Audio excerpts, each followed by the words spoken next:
Hey guys, tonight we begin with the most horrific execution method ever devised by human beings, Roman crucifixion. A death so brutal that it literally gave us the word excruciating, meaning out of the cross. So before you get comfortable, take a moment to like the video and subscribe, but only if you genuinely enjoy what I do here. And let me know in the comments where you're tuning in from and what time it is for you. It's always fascinating to see who's joining us from around the world. Now dim the lights, maybe turn on a fan for that soft background hum, and let's ease into tonight's journey together. Because what you think you know about crucifixion, you're about to discover was infinitely worse than you ever imagined. Let's start with the biggest misconception about Roman crucifixion. Most people picture Jesus on the cross, a relatively quick death, maybe a few hours, with nails through the palms and a crown of thorns. In reality, crucifixion was designed to be the slowest, most agonizing death possible, often lasting days, with victims sometimes surviving for over a week in unimaginable torment. Think of it like the difference between a quick execution and prolonged torture, except the torture never stops until you die. This wasn't some solemn religious sacrifice portrayed in Renaissance paintings. It was a calculated display of Roman power designed to break not just the victim's body, but their spirit, their dignity, and the will of anyone who witnessed it. The Romans didn't just want you dead. They wanted your death to serve as a warning that would echo through generations. The Roman Empire, at its height, wasn't the civilized marble-columned society we see in movies. It was a military machine built on conquest, slavery, and absolute terror. The Mediterranean world wasn't some peaceful collection of city-states. It was a powder keg of rebellions, uprisings, and desperate attempts at freedom, constantly crushed under Roman boots. The Roman legions controlled everything from Britain to North Africa through a simple principle: make rebellion so costly that no one would dare try it twice. If you thought the Romans were just efficient administrators building roads and aqueducts, think again. They were masters of psychological warfare, who understood that a reputation for brutality could prevent more wars than winning them. Crucifixion wasn't just an execution method. It was their nuclear option, reserved for the worst crimes against the state: rebellion, desertion, and challenging Roman authority. Pirates, rebels, escaped slaves, anyone who dared defy Rome faced the cross. The practice didn't originate with Rome. The Persians, Carthaginians, and others used it first. But the Romans perfected it, turning execution into theater, spectacle, and warning all rolled into one. They lined roads with crosses, turned hillsides into forests of dying men, and made crucifixion such a horrific prospect that the mere threat could end rebellions before they started. This was a world where power meant everything. Mercy was weakness, and making an example of your enemies was considered good governance. Take Spartacus and his followers, perhaps the most famous victims of mass crucifixion in Roman history. After the slave rebellion was finally crushed in 71 BCE, the Roman general Marcus Licinius Crassus didn't just execute the captured rebels. He crucified 6,000 of them along the Appian Way, the main road from Rome to Capua, spacing their crosses every 100 yards for 120 miles. But here's the twist that Hollywood never shows you. This wasn't a quick mass execution. These men hung dying for days while Roman citizens traveled the road, conducting business, visiting family, living their normal lives while thousands of human beings slowly died in agony above their heads. Children played in the shadows of the crosses. Merchants sold food and wine to travelers, who casually discussed the weather while stepping over the blood and waste that dripped from above. The bodies were left to rot for months as a permanent reminder.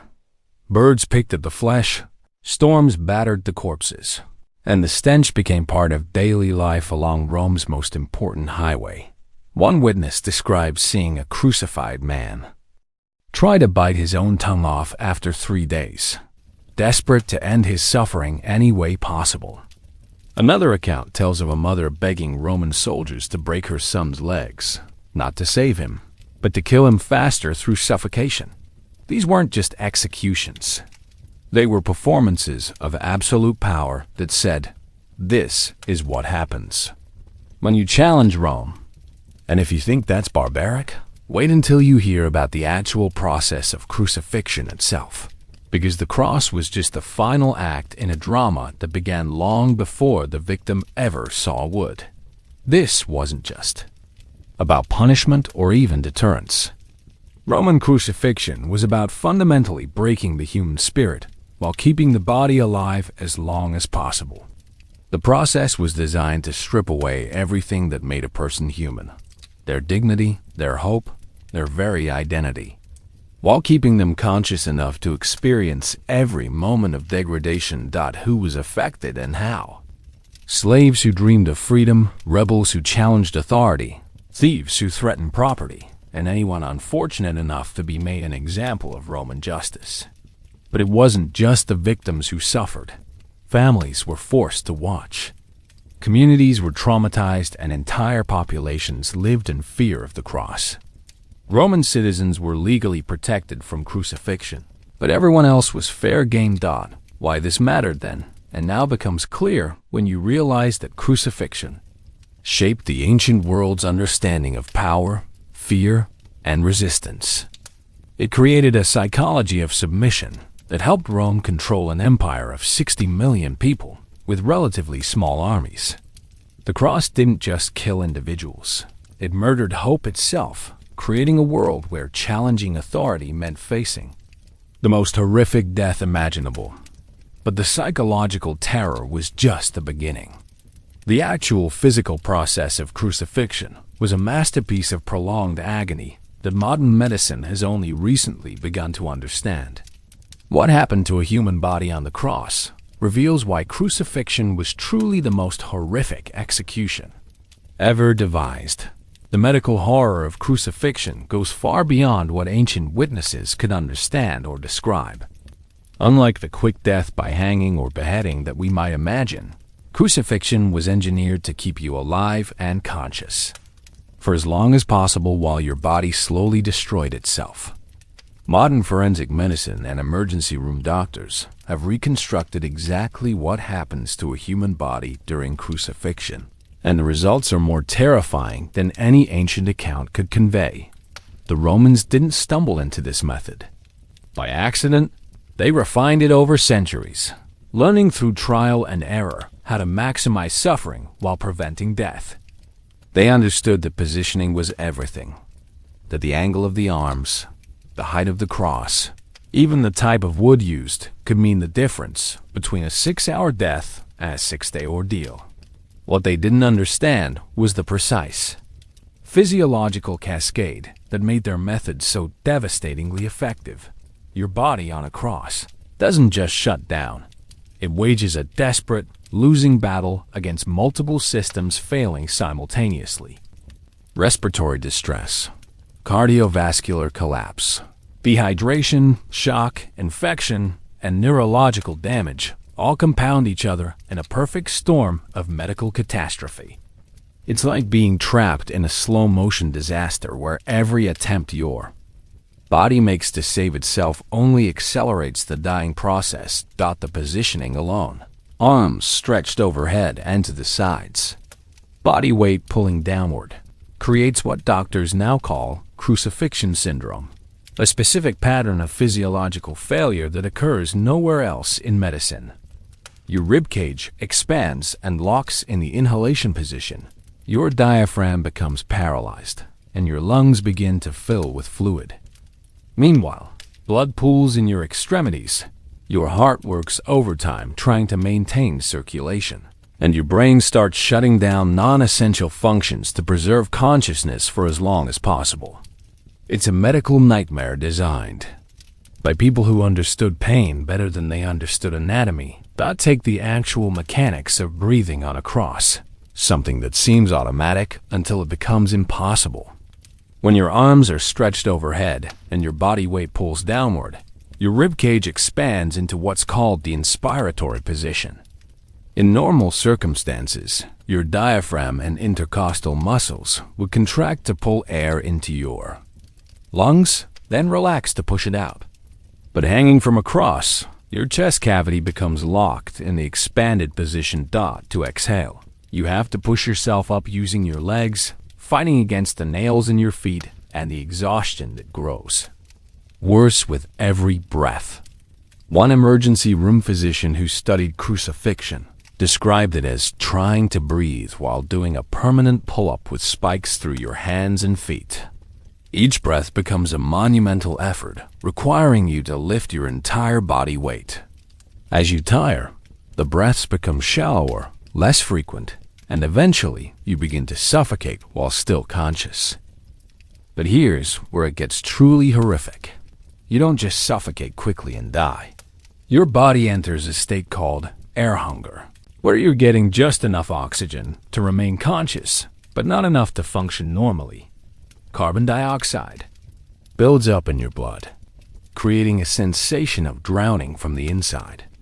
Your brain, desperate for oxygen, floods your system with adrenaline and stress hormones, keeping you awake and aware while your respiratory system slowly fails. One documented case from a 1st century Roman account describes a crucified man who was heard making sounds like a wounded animal for over 18 hours, not screaming because he didn't have enough breath to scream, but making involuntary noises as his body fought for air. Witnesses reported that his breathing became so labored that people could hear it from 50 feet away, a horrible rasping sound that continued through the night and into the next day. Meanwhile, your cardiovascular system is fighting its own losing battle. The position causes blood to pool in your lower extremities. Doctors call this dependent pooling, while your heart struggles to pump blood uphill to your brain. Your blood pressure drops dramatically, but your heart rate skyrockets, sometimes reaching 180 beats per minute as your cardiovascular system goes into crisis mode. The nails themselves create their own medical catastrophe. Contrary to popular belief, the nails weren't driven through the palms. The flesh there would tear, and the victim would fall. Instead, they were driven through the wrists, right through an area called etched space, between the radius and ulna bones. This doesn't just cause excruciating pain. It crushes the median nerve, causing what doctors now recognize as the worst possible type of nerve damage. The pain from crushed median nerves is described by modern patients as like lightning bolts shooting up your arms, combined with the sensation of your hands being on fire. But crucifixion victims couldn't escape into unconsciousness because the position and stress kept them alert. They experienced what neurologists call hypervigilant pain syndrome, where nerve damage actually makes you more sensitive to pain, not less. The nails in the feet went through the tarsal bones, crushing multiple nerves and often shattering bone fragments into surrounding tissue. Every movement to breathe drove these fragments deeper into the flesh, creating new sources of agony. One forensic reconstruction found that a single nail through the foot would generate approximately 47 separate pain signals traveling to the brain simultaneously, and this was just the beginning. As hours turned to days, dehydration set in, causing muscle cramps that could be seen by witnesses as visible spasms running through the victim's body. The skin would become flushed, then pale, then develop a grayish color as circulation failed. Flies would lay eggs in open wounds, and infection would set in, causing fever that made the other symptoms even worse. But it wasn't that simple, because the Romans had learned to manipulate even the dying process itself. They discovered that small changes in execution technique could dramatically alter how long a victim survived, and they used this knowledge strategically, depending on what kind of message they wanted to send. For quick deaths, perhaps when they wanted to show mercy, or when practical considerations demanded it, they would break the victim's legs. This sounds brutal, but it was actually a form of euthanasia. Unable to push up on their legs to breathe, victims would suffocate within minutes instead of days. Roman soldiers carried special clubs called Crucifixion specifically for this purpose. For prolonged deaths, they employed what modern doctors recognize as advanced life support techniques, though the Romans didn't understand the medical principles involved. They would provide small amounts of water to prevent fatal dehydration, position the cross to maximize breathing efficiency, and even provide a small wooden seat called a settle that allowed victims to partially support their weight. This wasn't mercy. It was life extension technology designed to keep victims conscious and suffering for as long as possible. The contradictions become even more disturbing when you realize that Roman executioners developed expertise in reading the medical signs of approaching death. They could tell by skin color, breathing patterns, and muscle responses approximately how much longer a victim would survive. This wasn't casual cruelty. It was professional expertise in prolonging human suffering. Some executioners became so skilled that they could predict death within hours, allowing them to orchestrate the timing of executions for maximum psychological impact. Imagine the horror of hanging on a cross while your executioner casually explains to spectators that you'll probably last until tomorrow afternoon. Discussing your dying process like a weather forecast. Different regions developed their own innovations. Some used different nail positions, others experimented with cross designs, and some added additional tortures like periodic flogging or exposure to extreme temperatures. What remained constant was the Roman commitment to making death as slow and agonizing as possible while maintaining the pontin victim's consciousness throughout the ordeal. The medical reality creates an impossible paradox. The human body's remarkable ability to survive trauma becomes the very mechanism of its torture. Your body's determination to live, its incredible capacity for endurance, its sophisticated systems for maintaining consciousness during crisis. All of these survival mechanisms become instruments of prolonged agony on the cross.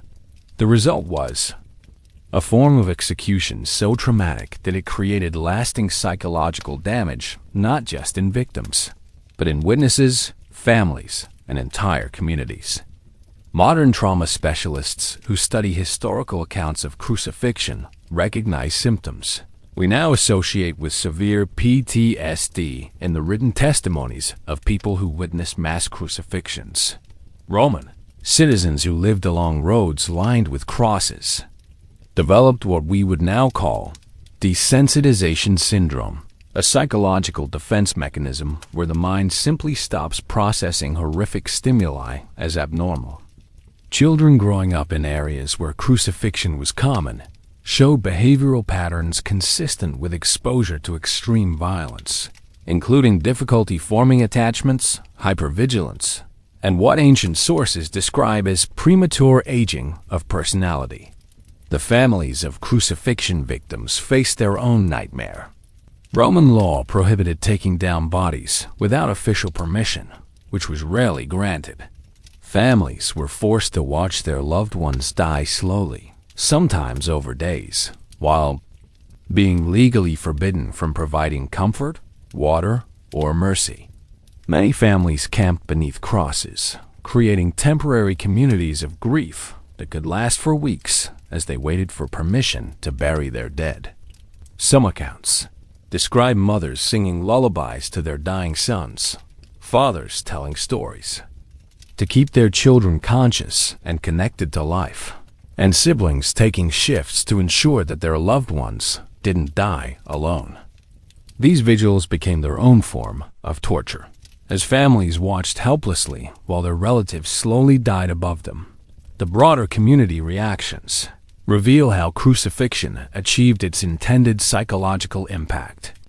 Towns where mass crucifixions occurred showed dramatic drops in reported crimes, rebellion activity, and even minor civil disobedience.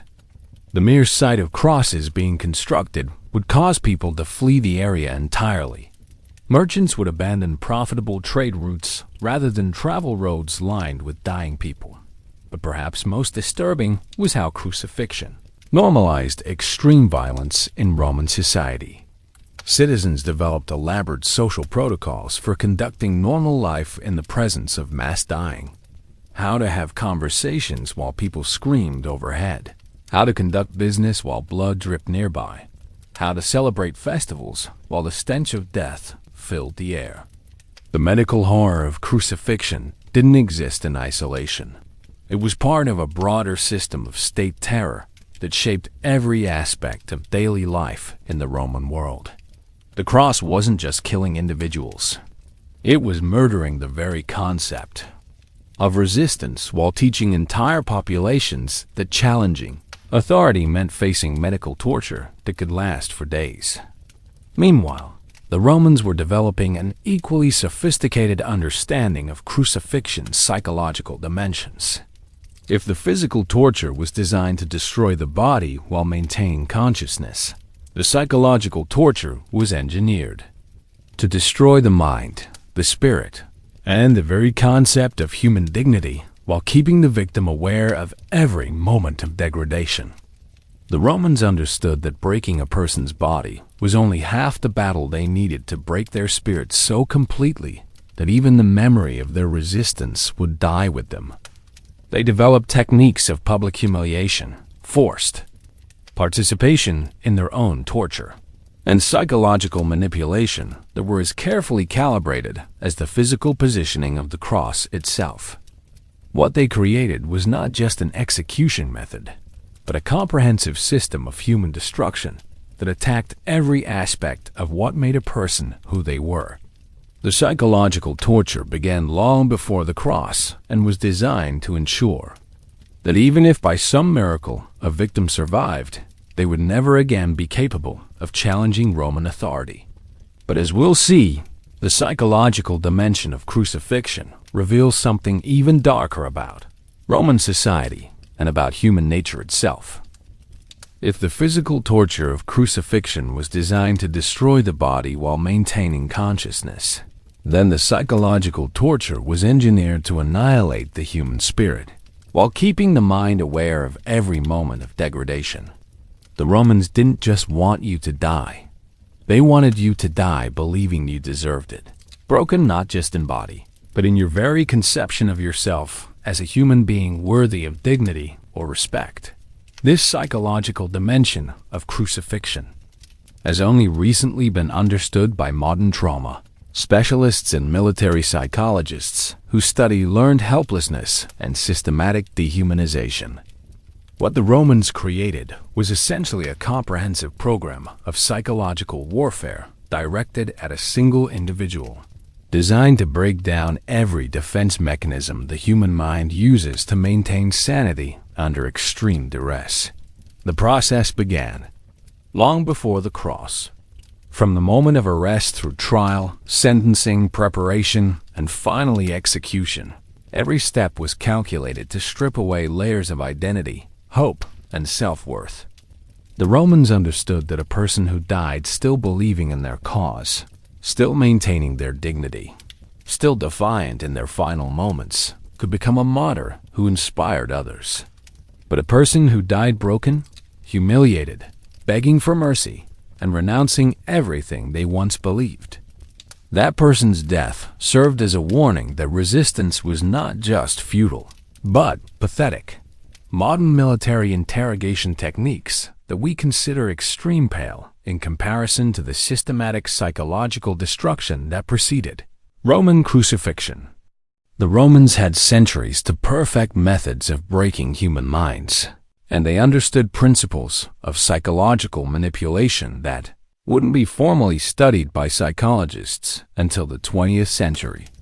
They knew how to use shame, hope, despair, and the basic human need for dignity as weapons more devastating than any physical torture. What made this even more insidious was that the psychological torture was designed to make victims complicit in their own destruction. Through careful manipulation, the Romans could make people participate in rituals that degraded them, make choices that humiliated them, and even express gratitude for small mercies that were actually part of their torture. By the time victims reached the cross, many had been psychologically conditioned to see their execution not as an injustice, but as inevitable, deserved, or even merciful. Consider the case of Judas of Galilee, a Jewish rebel leader captured during one of the many uprisings against Roman rule in the early 1st century. His psychological destruction began not with physical torture, but with what Roman interrogators called the education process, a systematic program designed to break down his identity as a leader, a Jew, and ultimately as a human being. First, they isolated him completely, placing him in a cell where he could hear but not see other prisoners being tortured. The sounds were carefully orchestrated, screams timed to disrupt sleep, followed by periods of silence that were almost worse. Then the noise. Roman psychological experts understood that the anticipation of pain could be more devastating than pain itself, and they used this knowledge ruthlessly. After several days of sensory torture, they began what they called the conversation, friendly chats with Roman officers who seemed genuinely interested in his beliefs, his family, his motivations. These weren't interrogations in any traditional sense. They were therapeutic sessions where skilled manipulators gradually convinced Judas to explain and justify his actions, slowly leading him to question his own beliefs through Socratic dialogue. One particularly insidious technique involved convincing Judas that his rebellion had actually harmed the very people he claimed to protect. Roman agents would visit him with fabricated reports about how his actions had led to reprisals against innocent Jews, how his followers had been tortured because of his leadership, how his own family was suffering because of his choices. They would show him forged letters supposedly from his wife begging him to renounce his cause to save their children. Gradually, Judas began to internalize the Roman narrative.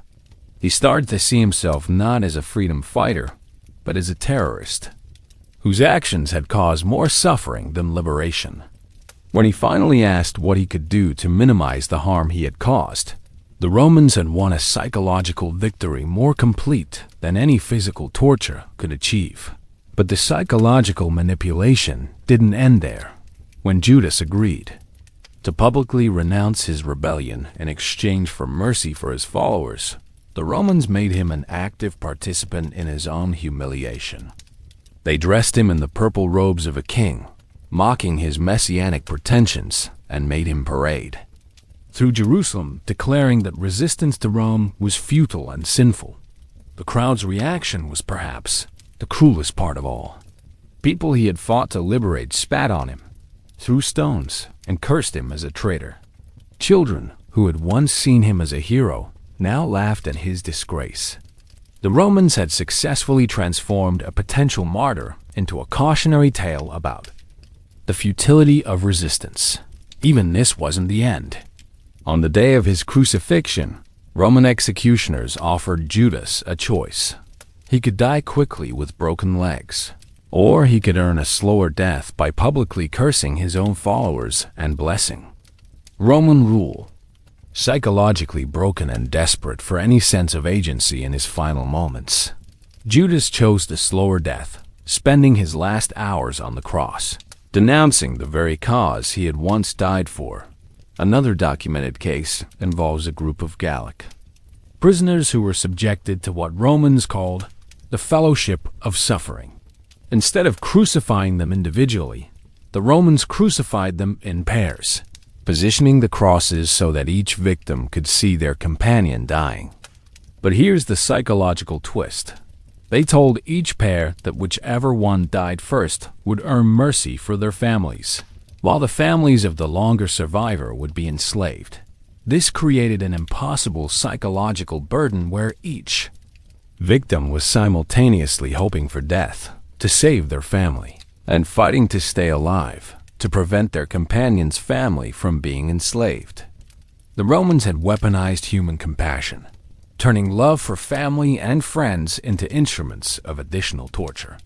Witnesses reported hearing crucified men apologizing to each other for not dying fast enough, begging their companions to die first. and experiencing guilt that compounded their physical agony. The most devastating aspect of these psychological techniques was how they isolated victims from any source of meaning or dignity. The Romans understood that people could endure almost any physical suffering if they could maintain a sense that their suffering had purpose, that they were dying for something worthwhile. But when they stripped away that sense of purpose, when they made victims complicit in their own degradation, when they turned love into torture and faith into doubt, they achieved a level of human destruction that went far beyond mere execution. This psychological warfare wasn't limited to high-profile political prisoners. It became standard practice for all crucifixions, revealing a systematic understanding of human psychology that the Romans applied across their empire. The pattern was always the same: isolation, manipulation, forced complicity, public humiliation, and finally psychological abandonment at the moment of death. The Romans had learned that different types of people required different psychological approaches. Religious zealots were broken through theological arguments and false revelations. Military leaders were destroyed through shame about abandoning their troops. Family men were manipulated through threats to their loved ones.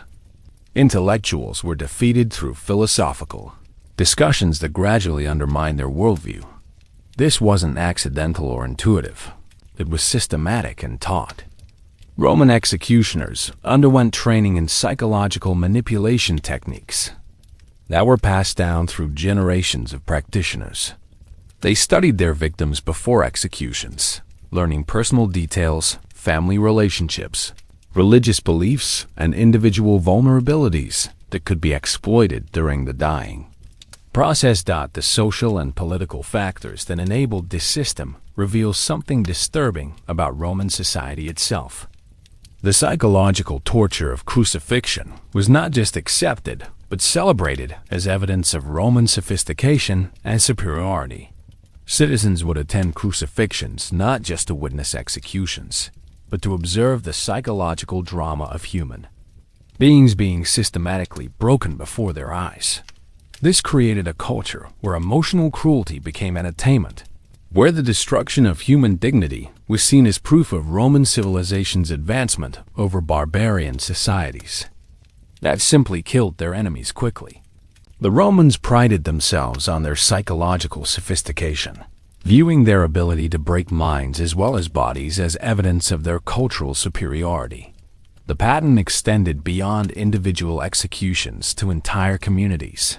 After crushing rebellions, Romans would crucify leaders using these psychological techniques while forcing the surviving population to watch.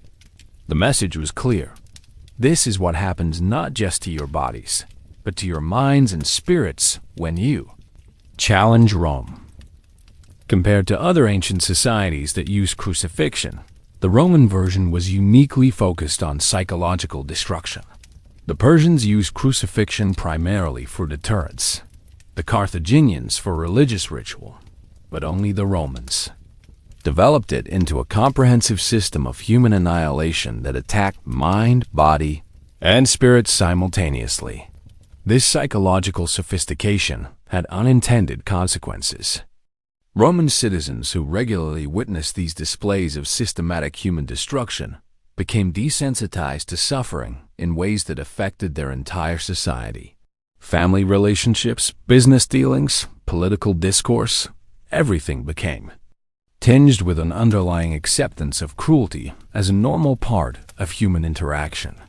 The effects of this psychological warfare extended far beyond individual victims, creating ripple effects that shaped Roman society and the broader ancient world in profound and lasting ways. The systematic destruction of human dignity became normalized, creating a culture where emotional cruelty was not just accepted, but admired as evidence of sophistication and power. Who benefited from this system? Roman elites gained unprecedented control over populations that had been psychologically conditioned to see resistance as not just futile, but morally wrong and personally destructive. Military commanders found that the threat of crucifixion could prevent rebellions before they started, reducing the need for expensive military campaigns. Provincial governors discovered that a few well-executed psychological crucifixions could maintain order across vast territories with minimal Roman troops, but the costs were enormous and largely invisible to contemporaries. Roman society itself became psychologically damaged by the normalization of systematic cruelty. Citizens developed what modern psychologists would recognize as collective trauma responses: emotional numbing, difficulty forming deep attachments, and a pervasive cynicism about human nature and morality. Children growing up in this environment learned that dignity was conditional, that love could be weaponized, and that the most fundamental human connections could be turned into instruments of torture. Roman literature from the imperial period reflects these psychological distortions. Relationships are portrayed as fundamentally manipulative. Virtue is seen as weakness, and genuine emotional connection is viewed with suspicion. The unintended consequences were perhaps even more significant than the intended ones. The psychological techniques developed for crucifixion began to infiltrate other aspects of Roman life. Political trials adopted similar methods of psychological manipulation. Military discipline incorporated techniques of systematic humiliation. Even family relationships and educational practices reflected the underlying assumption that breaking someone's spirit was an effective way to control their behavior. Roman legal philosophy evolved to incorporate these psychological insights, creating legal principles that assume guilt could be determined by psychological pressure rather than evidence. The Roman concept of justice itself became corrupted by the assumption that truth could be extracted through systematic psychological torture. These effects weren't limited to Rome itself. As Roman rule spread across the Mediterranean world, these psychological techniques spread with it, influencing local cultures and creating a broader acceptance of systematic cruelty as a normal aspect of governance and society. Communities that had never practiced crucifixion began adopting Roman methods of psychological manipulation in their own judicial and social systems. Modern parallels are disturbing to consider. Totalitarian regimes of the 20th century employed many of the same psychological techniques that Romans perfected for crucifixion: isolation, manipulation, forced complicity, public humiliation, and the systematic destruction of individual dignity and identity. Yet even as the Romans perfected these techniques of individual psychological destruction, they were simultaneously developing crucifixion into something even more ambitious: a form of mass psychological warfare designed to terrorize entire populations and reshape the very concept of resistance across their empire. What had begun as an execution method had evolved into a comprehensive system of social control that went far beyond punishing individual criminals or rebels. The Romans discovered that mass crucifixions could break the spirit of entire communities, that systematic displays of psychological destruction could prevent uprisings before they began, and that the threat of having one's mind and dignity destroyed, along with one's body, was more effective than any military deterrent. The peak of this system came during major rebellions, when Romans would stage mass crucifixions that were essentially theatrical productions designed to demonstrate the futility of resistance to thousands of witnesses simultaneously.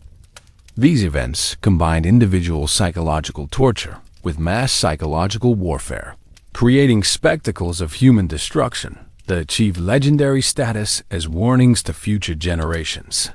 But as we'll see, the Romans' mastery of psychological crucifixion would reach its apex during the Great Jewish Revolt, when they would stage the largest and most systematically cruel mass crucifixion in human history, an event so traumatic that it would shape Jewish culture for centuries and demonstrate the ultimate potential of crucifixion as a weapon of mass psychological destruction.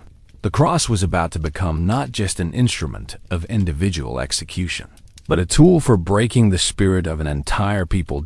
By 70 CE, the Great Jewish Revolt had reached a breaking point that would produce the most horrific display of mass crucifixion in human history. The siege of Jerusalem wasn't just a military operation. It was a demonstration of Roman power that would transform crucifixion from an execution method into a weapon of mass psychological destruction deployed against an entire people. The situation had escalated far beyond what anyone could have anticipated. What began as local protests against Roman taxation had exploded into a full-scale rebellion that challenged the very foundations of Roman authority in the Eastern Mediterranean. Jerusalem, the spiritual heart of Judaism, had become a fortress. City defended by desperate zealots who believed they were fighting a holy war for their survival as a people. The Roman general Titus commanded 4 legions, nearly 60,000 professional soldiers, surrounding a city where perhaps 600,000 Jewish defenders and civilians were trapped behind massive walls. But the numbers tell only part of the story. This wasn't just a siege. It was an existential struggle between 2 completely different understandings of divine authority, human dignity, and the right to exist. The stakes involved were unprecedented. For the Jews, this was a fight for their homeland, their temple, their identity as God's chosen people, and their very survival as a distinct culture. Prophecies spoke of divine deliverance, of miraculous intervention that would scatter the Roman legions like dust before the wind. For the Romans, this was about maintaining imperial authority in the face of the most serious challenge to their rule since Spartacus. The rebellion had already spread to other provinces, inspired other peoples to question Roman power, and threatened to unravel the entire eastern portion of the empire. Titus faced a dilemma that would shape his use of crucifixion as a weapon.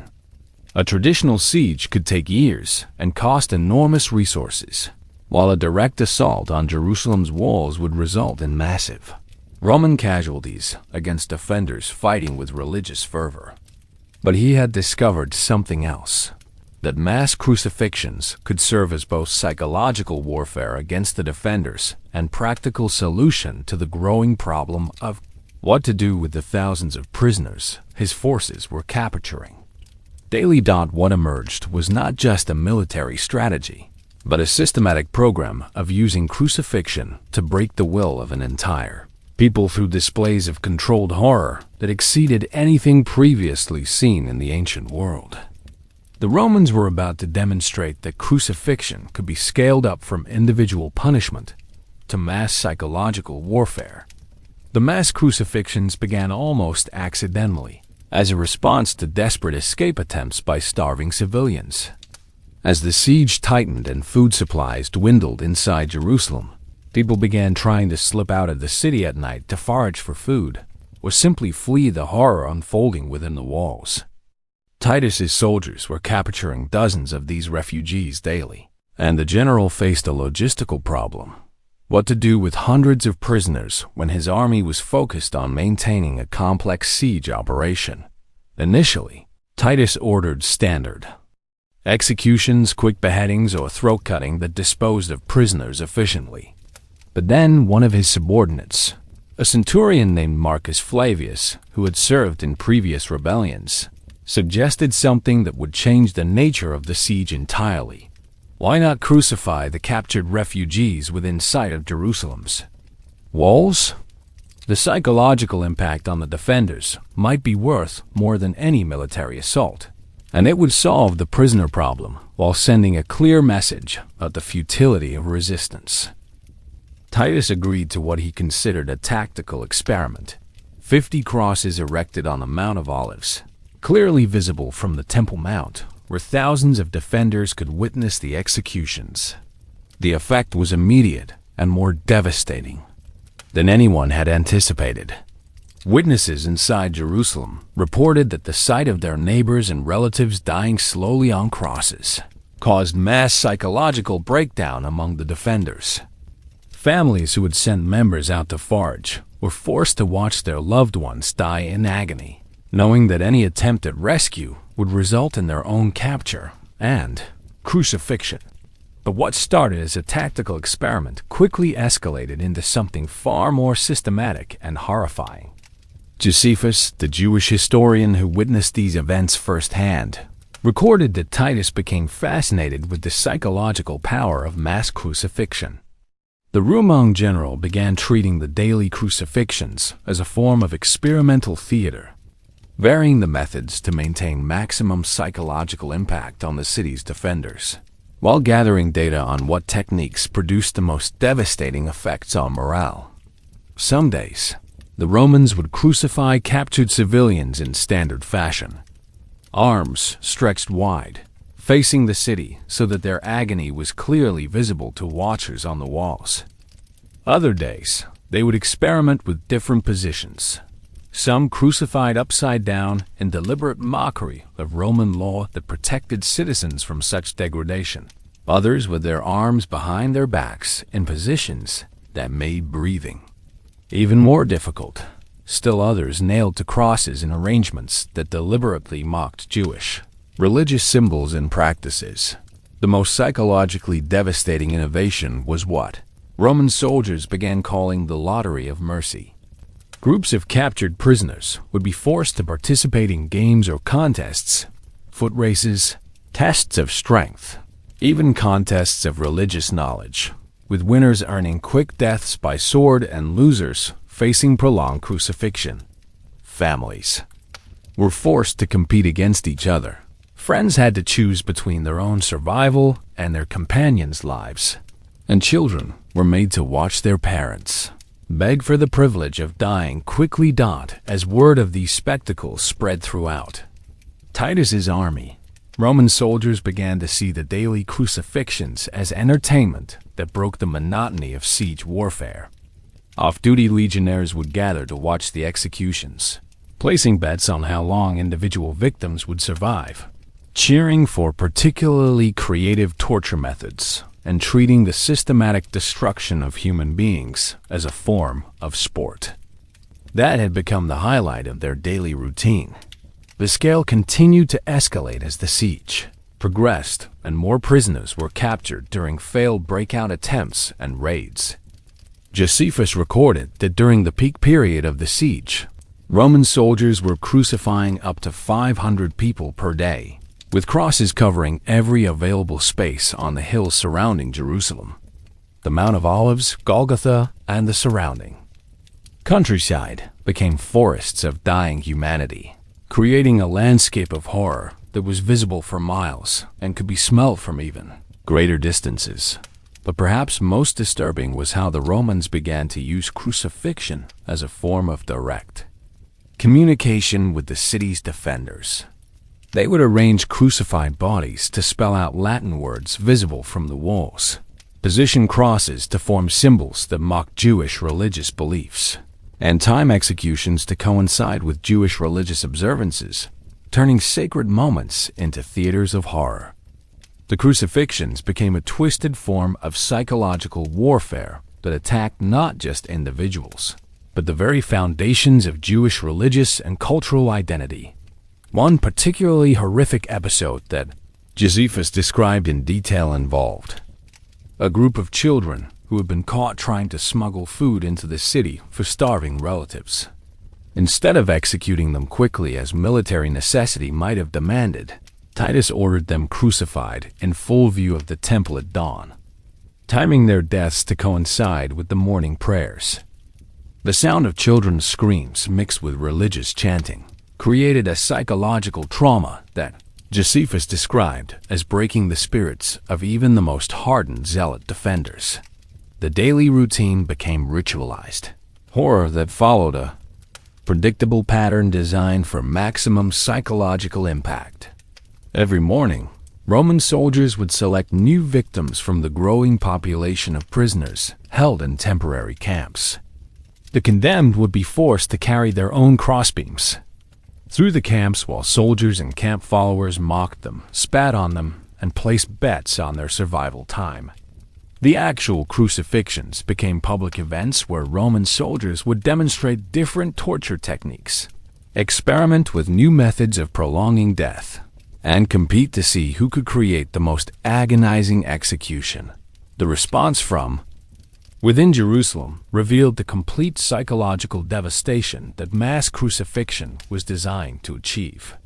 What had begun as a unified resistance movement began to fragment as different factions blamed each other for bringing this horror upon their people. The sight of daily mass crucifixions created a form of collective trauma that manifested in ways the defenders couldn't have anticipated or prepared for. Religious leaders inside the city began experiencing a theological crisis that was as devastating as the military one. If God was allowing his chosen people to suffer this level of systematic torture, what did that say about the righteousness of their cause? Some religious authorities began secretly advocating surrender, arguing that continued resistance was causing more suffering than submission would bring. Others doubled down on resistance, claiming that the crucifixions were a test of faith that would be rewarded with divine intervention. The military consequences were equally profound and immediate. Soldiers who witnessed their families and neighbors being crucified daily lost the will to fight effectively. Desertion rates increased dramatically, though not in the traditional sense of fleeing the city. Rather than attempting escape, many defenders simply stopped participating in active resistance, retreating into catatonic states that rendered them useless for defense while consuming precious food supplies. Perhaps most devastatingly, the mass crucifixions created divisions within families and communities inside Jerusalem that hadn't existed before the siege. People began to blame each other for the crucifixions of their relatives, arguing about who should have stopped escape attempts, who was responsible for specific captures, who deserved to suffer and who didn't. The Romans had successfully weaponized grief and guilt, turning the defenders against each other in ways that no military assault could have achieved. The broader Roman response revealed the calculated nature of this psychological warfare. While Titus and his immediate staff viewed the mass crucifixions as a successful military tactic that was shortening the siege, other Roman officials expressed private concerns about the scale and systematic nature of the executions. Some worried that such extreme displays of cruelty might inspire other peoples to desperate resistance rather than submission, understanding that surrender to Rome now meant potentially facing horrors worse than death in battle. Roman soldiers themselves began showing signs of psychological damage from participating in or witnessing months of systematic mass torture. Though this was seen as an acceptable cost of achieving military objectives, this systematic use of mass crucifixion as psychological warfare wasn't just about crushing one rebellion. It represented a fundamental transformation in how Rome approached the problem of imperial control across their vast territories. What happened at Jerusalem established crucifixion as the ultimate deterrent, a threat so horrible that the mere possibility of facing it could prevent resistance movements from forming in other provinces.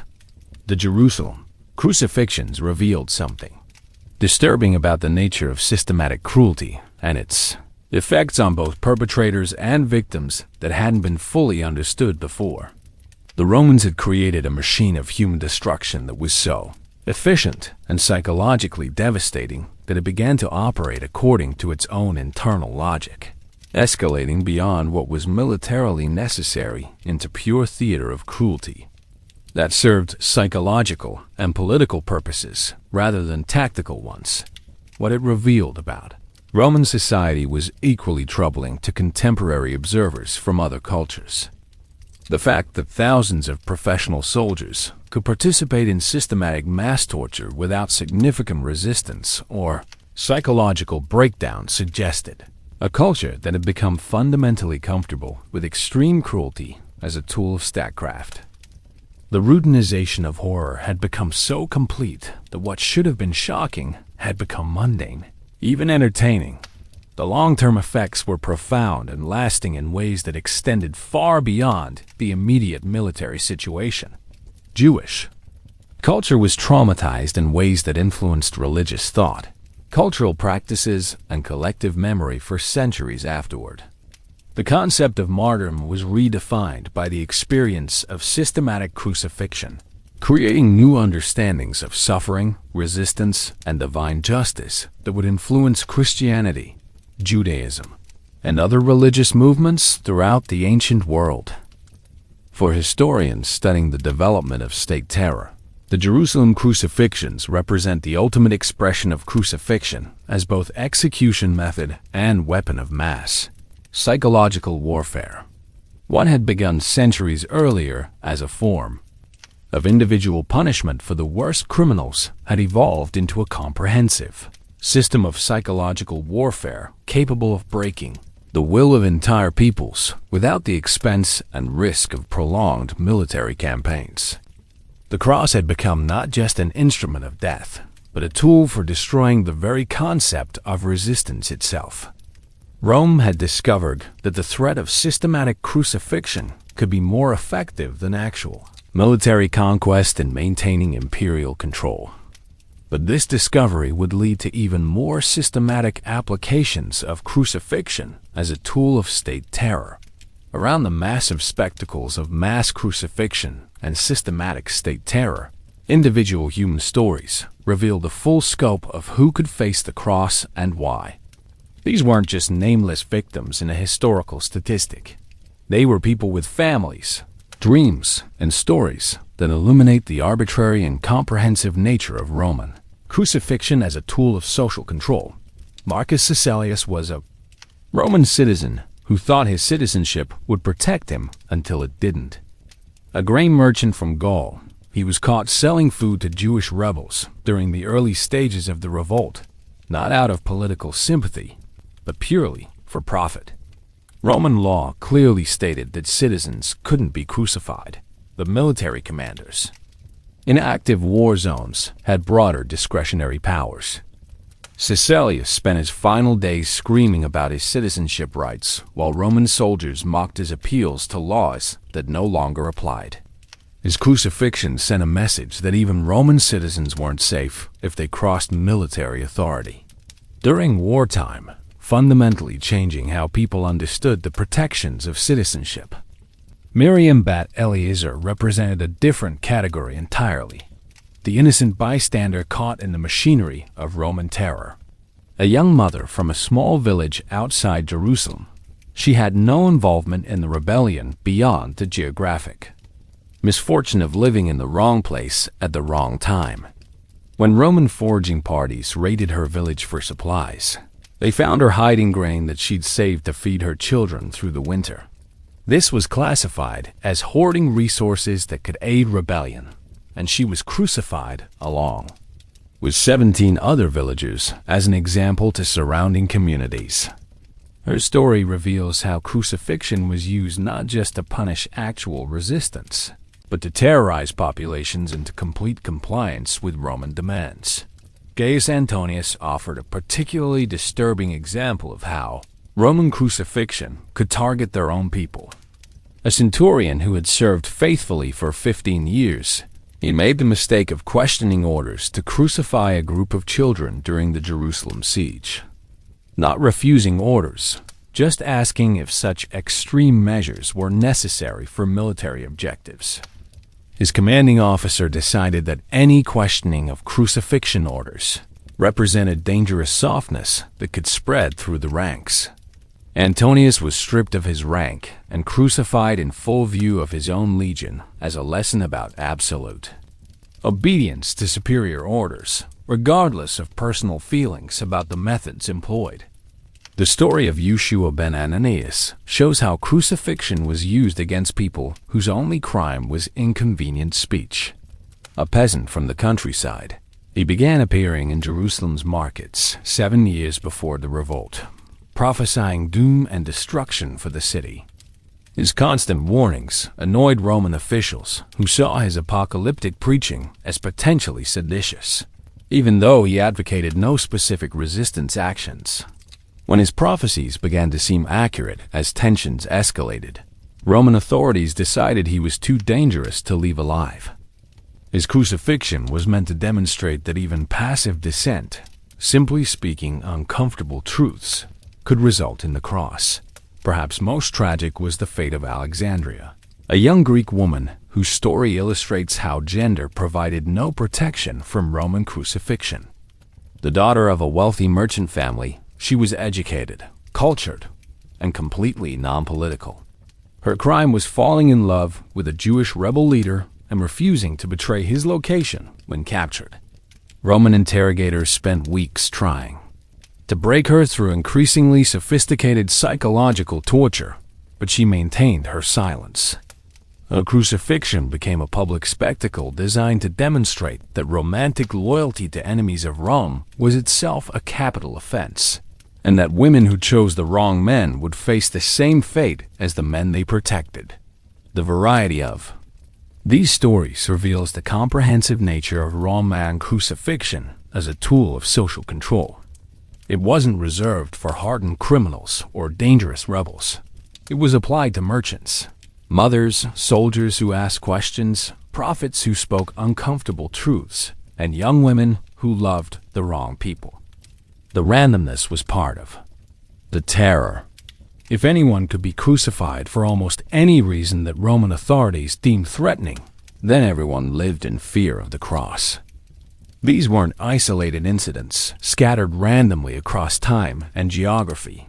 They were part of interconnected webs of relationships, politics, and consequences that reveal how crucifixion rippled through ancient society in ways that affected far more people than just the direct victims.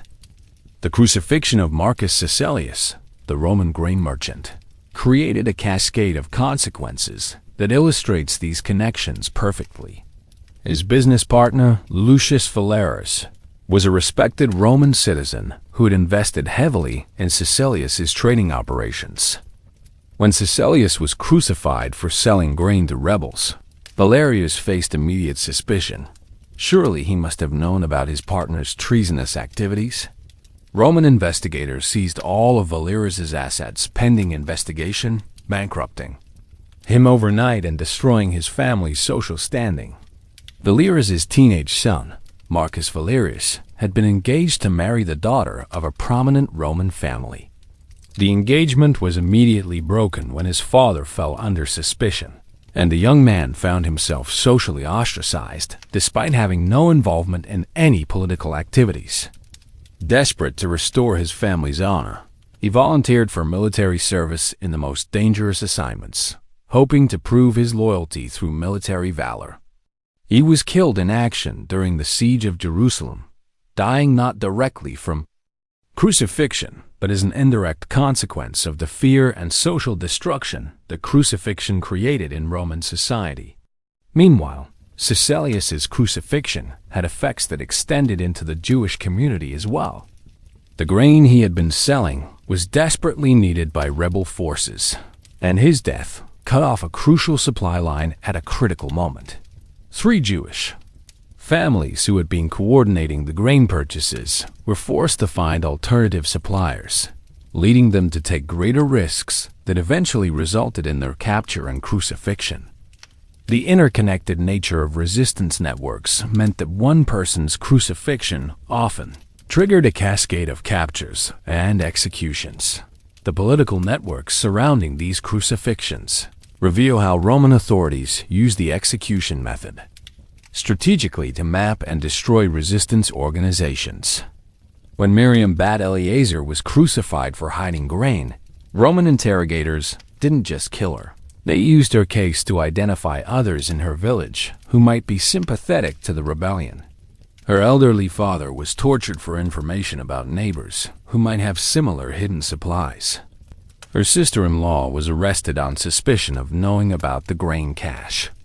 Her young son was held as leverage to force confessions from other family members. This created a web of terror that extended far beyond the original crime. Village. Elders who had previously maintained neutrality began actively collaborating with Roman forces, informing on their own neighbors to prove their loyalty and avoid suspicion. Community bonds that had existed for generations were shattered as people realized that association with anyone who faced crucifixion could bring the same fate upon themselves. The social networks that connected Roman soldiers also reveal how crucifixion affected the perpetrators in unexpected ways. When Gaius Antonius was crucified for questioning orders, his fellow centurions faced an impossible psychological burden. Many had served with him for years, respected his leadership, and privately agreed with his concerns about crucifying children.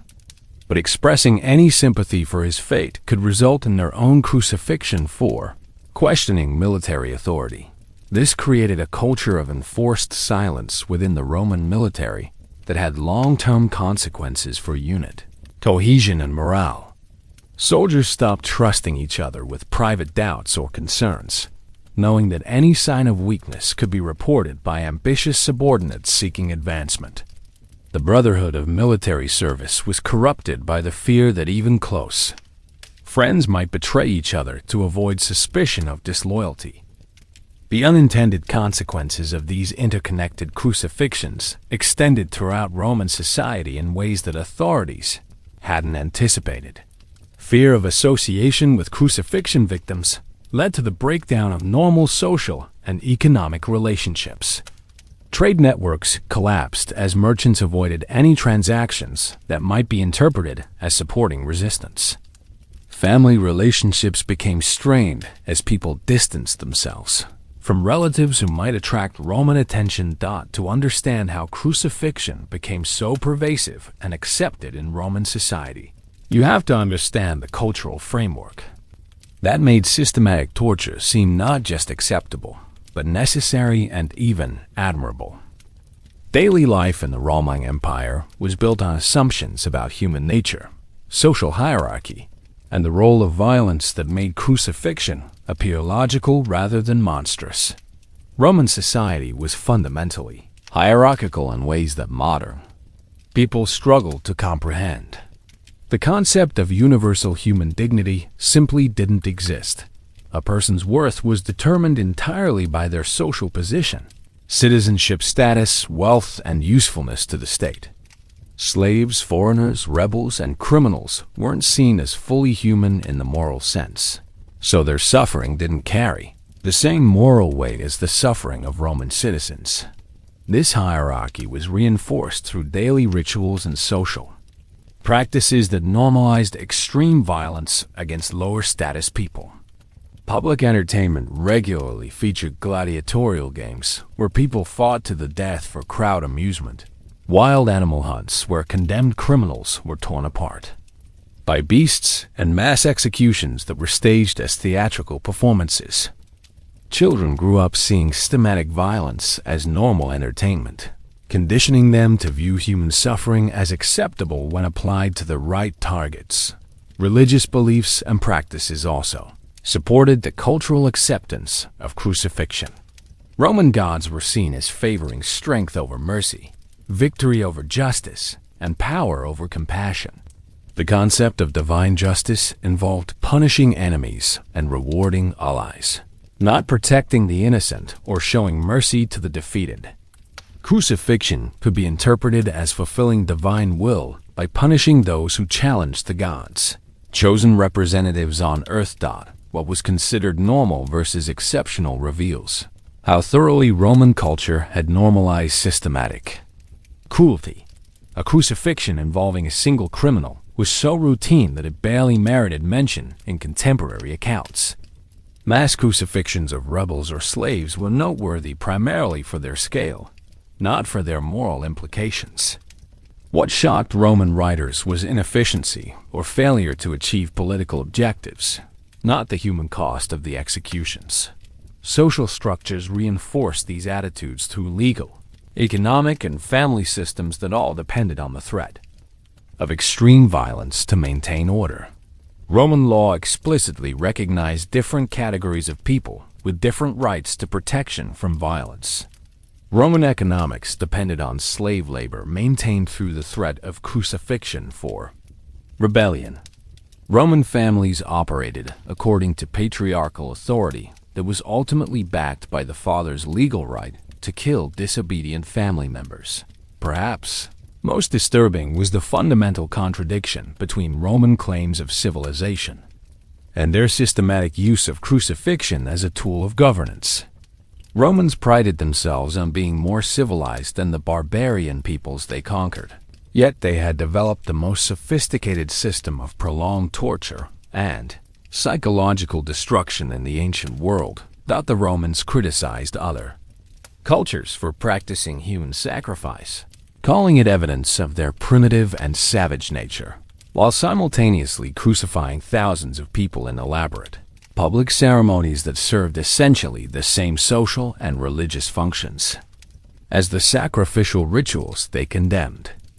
The only difference was that Roman sacrifice was slower, more painful, and designed to maximize suffering rather than achieve quick death. Another profound irony lay in how Roman legal principles, which emphasized due process, evidence, and proportional punishment, coexisted with crucifixion practices that violated every principle of just legal procedure. The same legal system that protected Roman citizens' rights to trial, appeal, and proportional punishment authorized the systematic torture of non-citizens based on suspicion, association, or military convenience. Roman military culture presented similar contradictions. Roman soldiers were trained to value honor, loyalty, courage, and protection of the innocent. Yet they were also expected to participate enthusiastically in mass crucifixions that involved torturing children, innocent civilians, and prisoners of war. The same military traditions that celebrated heroic sacrifice and noble death also required soldiers to inflict prolonged, degrading death on defeated enemies. The economic contradictions were equally stark. Roman prosperity depended on trade, commerce, and peaceful relationships between diverse peoples across a vast empire. Yet their primary tool for maintaining this peace was a form of execution so horrific that it traumatized entire populations and destroyed the social trust necessary for normal economic activity. Modern parallels to these contradictions are uncomfortable to contemplate. Societies that consider themselves civilized and moral have repeatedly found ways to justify systematic cruelty against groups they define as threatening or subhuman.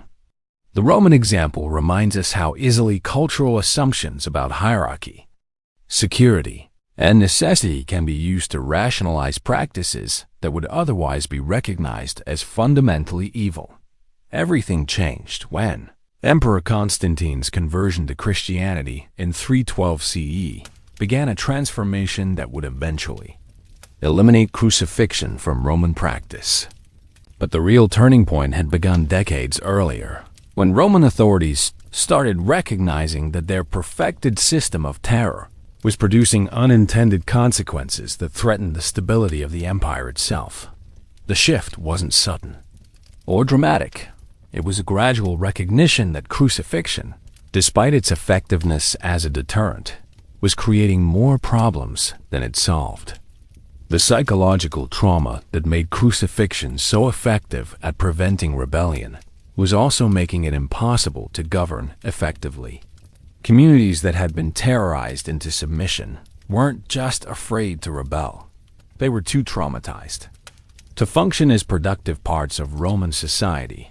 Rome administrators began noticing disturbing patterns in provinces where mass crucifixions had been employed.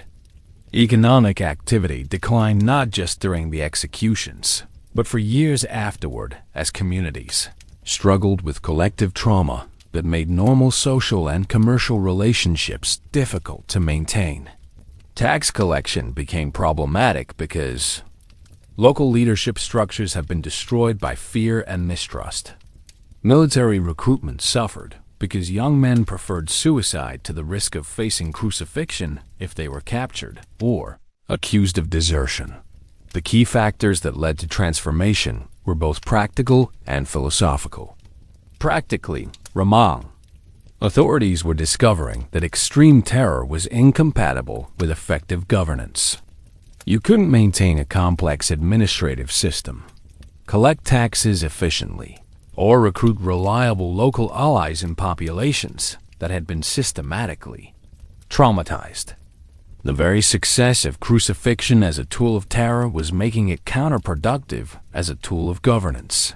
Philosophically, new religious and ethical movements were challenging the fundamental assumptions that had made crucifixion acceptable. To Roman society, Christianity, with its emphasis on the dignity of all human beings and its founder's own death by crucifixion, was creating alternative moral frameworks that made systematic torture harder to justify. But Christianity wasn't the only influence. Stoic philosophy, Neoplatonism, and other intellectual movements were also questioning whether extreme cruelty was compatible with wisdom, virtue, and effective leadership. The moment that marked the beginning of systematic change came during Emperor Hadrian's reign, 117 to 138 CE, when a series of provincial rebellions demonstrated that crucifixion was failing even as a deterrent. The Bar Kokhba revolt in Judea, 132 to 136 CE, saw Jewish rebels fighting with unprecedented ferocity, driven not by hope of victory, but by absolute certainty that surrender meant facing torture worse than death.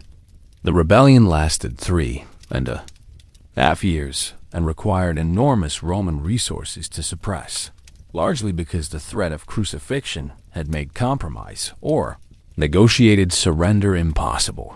This moment was different because Roman military leaders began questioning whether crucifixion was actually serving Roman strategic interests or making military problems worse by eliminating any possibility of negotiated settlement with rebel groups. The transformation of Roman crucifixion practices unfolded gradually over nearly 2 centuries, marked by incremental policy changes, regional variations, and ongoing resistance from traditionalists, who viewed any modification of crucifixion as dangerous weakness that would encourage rebellion throughout the empire. The process began with practical modifications rather than moral objections. Roman governors started experimenting with alternatives to mass crucifixion after recognizing that terrorized populations were economically unproductive and administratively problematic. The first changes were subtle, offering quick deaths to rebels who provided information, using crucifixion more selectively rather than as a standard response to resistance, and developing new legal categories that allowed some flexibility in applying death sentences. Resistance to change came from multiple sources, each with their own reasons for defending traditional crucifixion practices. Military commanders argued that any reduction in the terror of crucifixion would encourage military insubordination and rebellion. They had spent careers learning to use systematic cruelty as a tool of military discipline, and they viewed proposed changes as naive idealism that ignored harsh realities of maintaining order among conquered peoples and potentially mutinous troops. Provincial administrators also resisted changes, but for different reasons. Many had built their careers on reputations for harsh enforcement of Roman law, and they feared that reducing the use of crucifixion would be interpreted as weakness by local populations, who might then test the boundaries of Roman authority. They argued that crucifixion served as a constant reminder of Roman power that prevented small problems from escalating into major rebellions. Conservative senators in Rome opposed changes to crucifixion on philosophical and traditional grounds. They viewed the practice as part of ancestral Roman virtues that had built the empire through strength rather than mercy. From their perspective, reducing the use of crucifixion represented dangerous corruption of Roman character by foreign influences, particularly Greek philosophy and Oriental religions that emphasized compassion over justice. Champions of change emerged from unexpected quarters and pursued the transformation for diverse reasons that weren't always humanitarian. Some Roman administrators supported reduced crucifixion simply because it was expensive and logistically complex. Mass crucifixions required significant military resources, specialized equipment, and ongoing security to prevent rescue attempts. Or revenge attacks. Military leaders who had served in provinces where mass crucifixions had been employed began advocating for alternatives based on practical experience rather than moral concerns. They observed that territories governed through extreme terror were more difficult to administer, required larger garrison forces, and produced less revenue than territories where Roman rule was accepted rather than simply feared. Intellectual and religious reformers provided the philosophical framework for change, but their influence was gradual and indirect rather than immediate and decisive. Christian writers like Justin Martyr and Tertullian produced sophisticated arguments against crucifixion that appealed to Roman values of justice and order rather than simply condemning cruelty. They argued that excessive punishment actually undermined law and order by making Roman authority appear arbitrary and tyrannical rather than just and predictable. The specific steps of transformation varied by region and circumstance, but generally followed a pattern of gradual restriction, rather than immediate abolition. The first stage typically involved limiting crucifixion to specific categories of crimes: rebellion, military desertion, and crimes against the state, while eliminating its use for ordinary criminal offenses like theft or assault. The second stage involved procedural reforms that required higher levels of authorization for crucifixion sentences. Instead of allowing local magistrates or military commanders to order crucifixions at their discretion, new regulations required approval from provincial governors or even imperial officials for mass crucifixions or crucifixions of Roman citizens. The third stage introduced alternative punishments that achieved similar deterrent effects without the logistical complexity and social trauma of crucifixion. These included public flogging followed by exile, forced labor in mines or public works projects, and gladiatorial combat that offered at least the possibility of survival and freedom. Obstacles encountered during this process were substantial and persistent. Each reduction in crucifixion use was followed by careful monitoring for signs of increased rebellion or lawlessness. When problems occurred, whether or not they were actually related to reduced crucifixion, conservatives would argue for returning to traditional harsh methods. Breakthrough moments came when specific governors or military commanders demonstrated that alternative approaches could maintain order while producing better economic and administrative results. The success of these examples gradually convinced other officials that change was practical as well as potentially beneficial. The role of individuals versus larger historical forces in this transformation reveals the complex interaction between personal leadership and broader social trends. Individual reformers provided crucial leadership and moral vision, but their efforts succeeded only when larger economic, military, and social factors created conditions favorable to change. The new system that emerged by the late 3rd century CE was dramatically different from the comprehensive terror apparatus that had characterized Roman crucifixion at its peak. While crucifixion wasn't immediately abolished, it became increasingly rare, procedurally complex, and limited to the most serious political crimes rather than serving as a routine tool of social control. The transformed approach to capital punishment emphasized efficiency and deterrence while minimizing the social trauma that had made mass crucifixions counterproductive. Quick executions by sword became standard for most capital crimes, while crucifixion was reserved for cases where authorities specifically wanted to send messages about rebellion or treason. Even then, the psychological torture techniques that had been perfected during the height of the crucifixion system were largely abandoned in favor of simpler, faster deaths. Legal procedures governing crucifixion became substantially more complex and restrictive. Multiple levels of authorization were required. Evidence standards were raised, and appeals processes were expanded. These changes weren't motivated primarily by humanitarian concerns, but by recognition that arbitrary use of extreme punishment created administrative problems and legal precedents that undermined consistent governance. Who won and who lost in this transformation reveals the complex motivations behind the changes. Roman administrators won by gaining more predictable and manageable tools of social control. Provincial populations won by living under less arbitrary and traumatic systems of justice. Military commanders initially lost some of their discretionary authority but eventually gained more stable and productive territories to govern.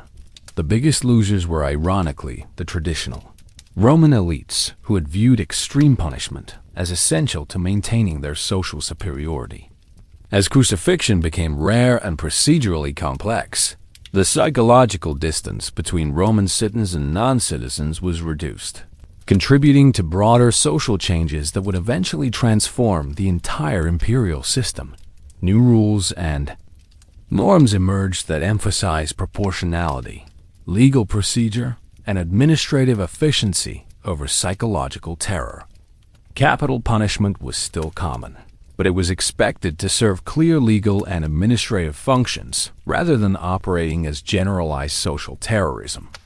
The spectacle element of execution was reduced, though not eliminated, as authorities recognized that excessive public displays of cruelty could create as many problems as they solved. What stayed the same versus what changed dramatically illustrates the partial nature of this transformation. The basic assumption that the state had the right to kill people for challenging its authority remained unchanged.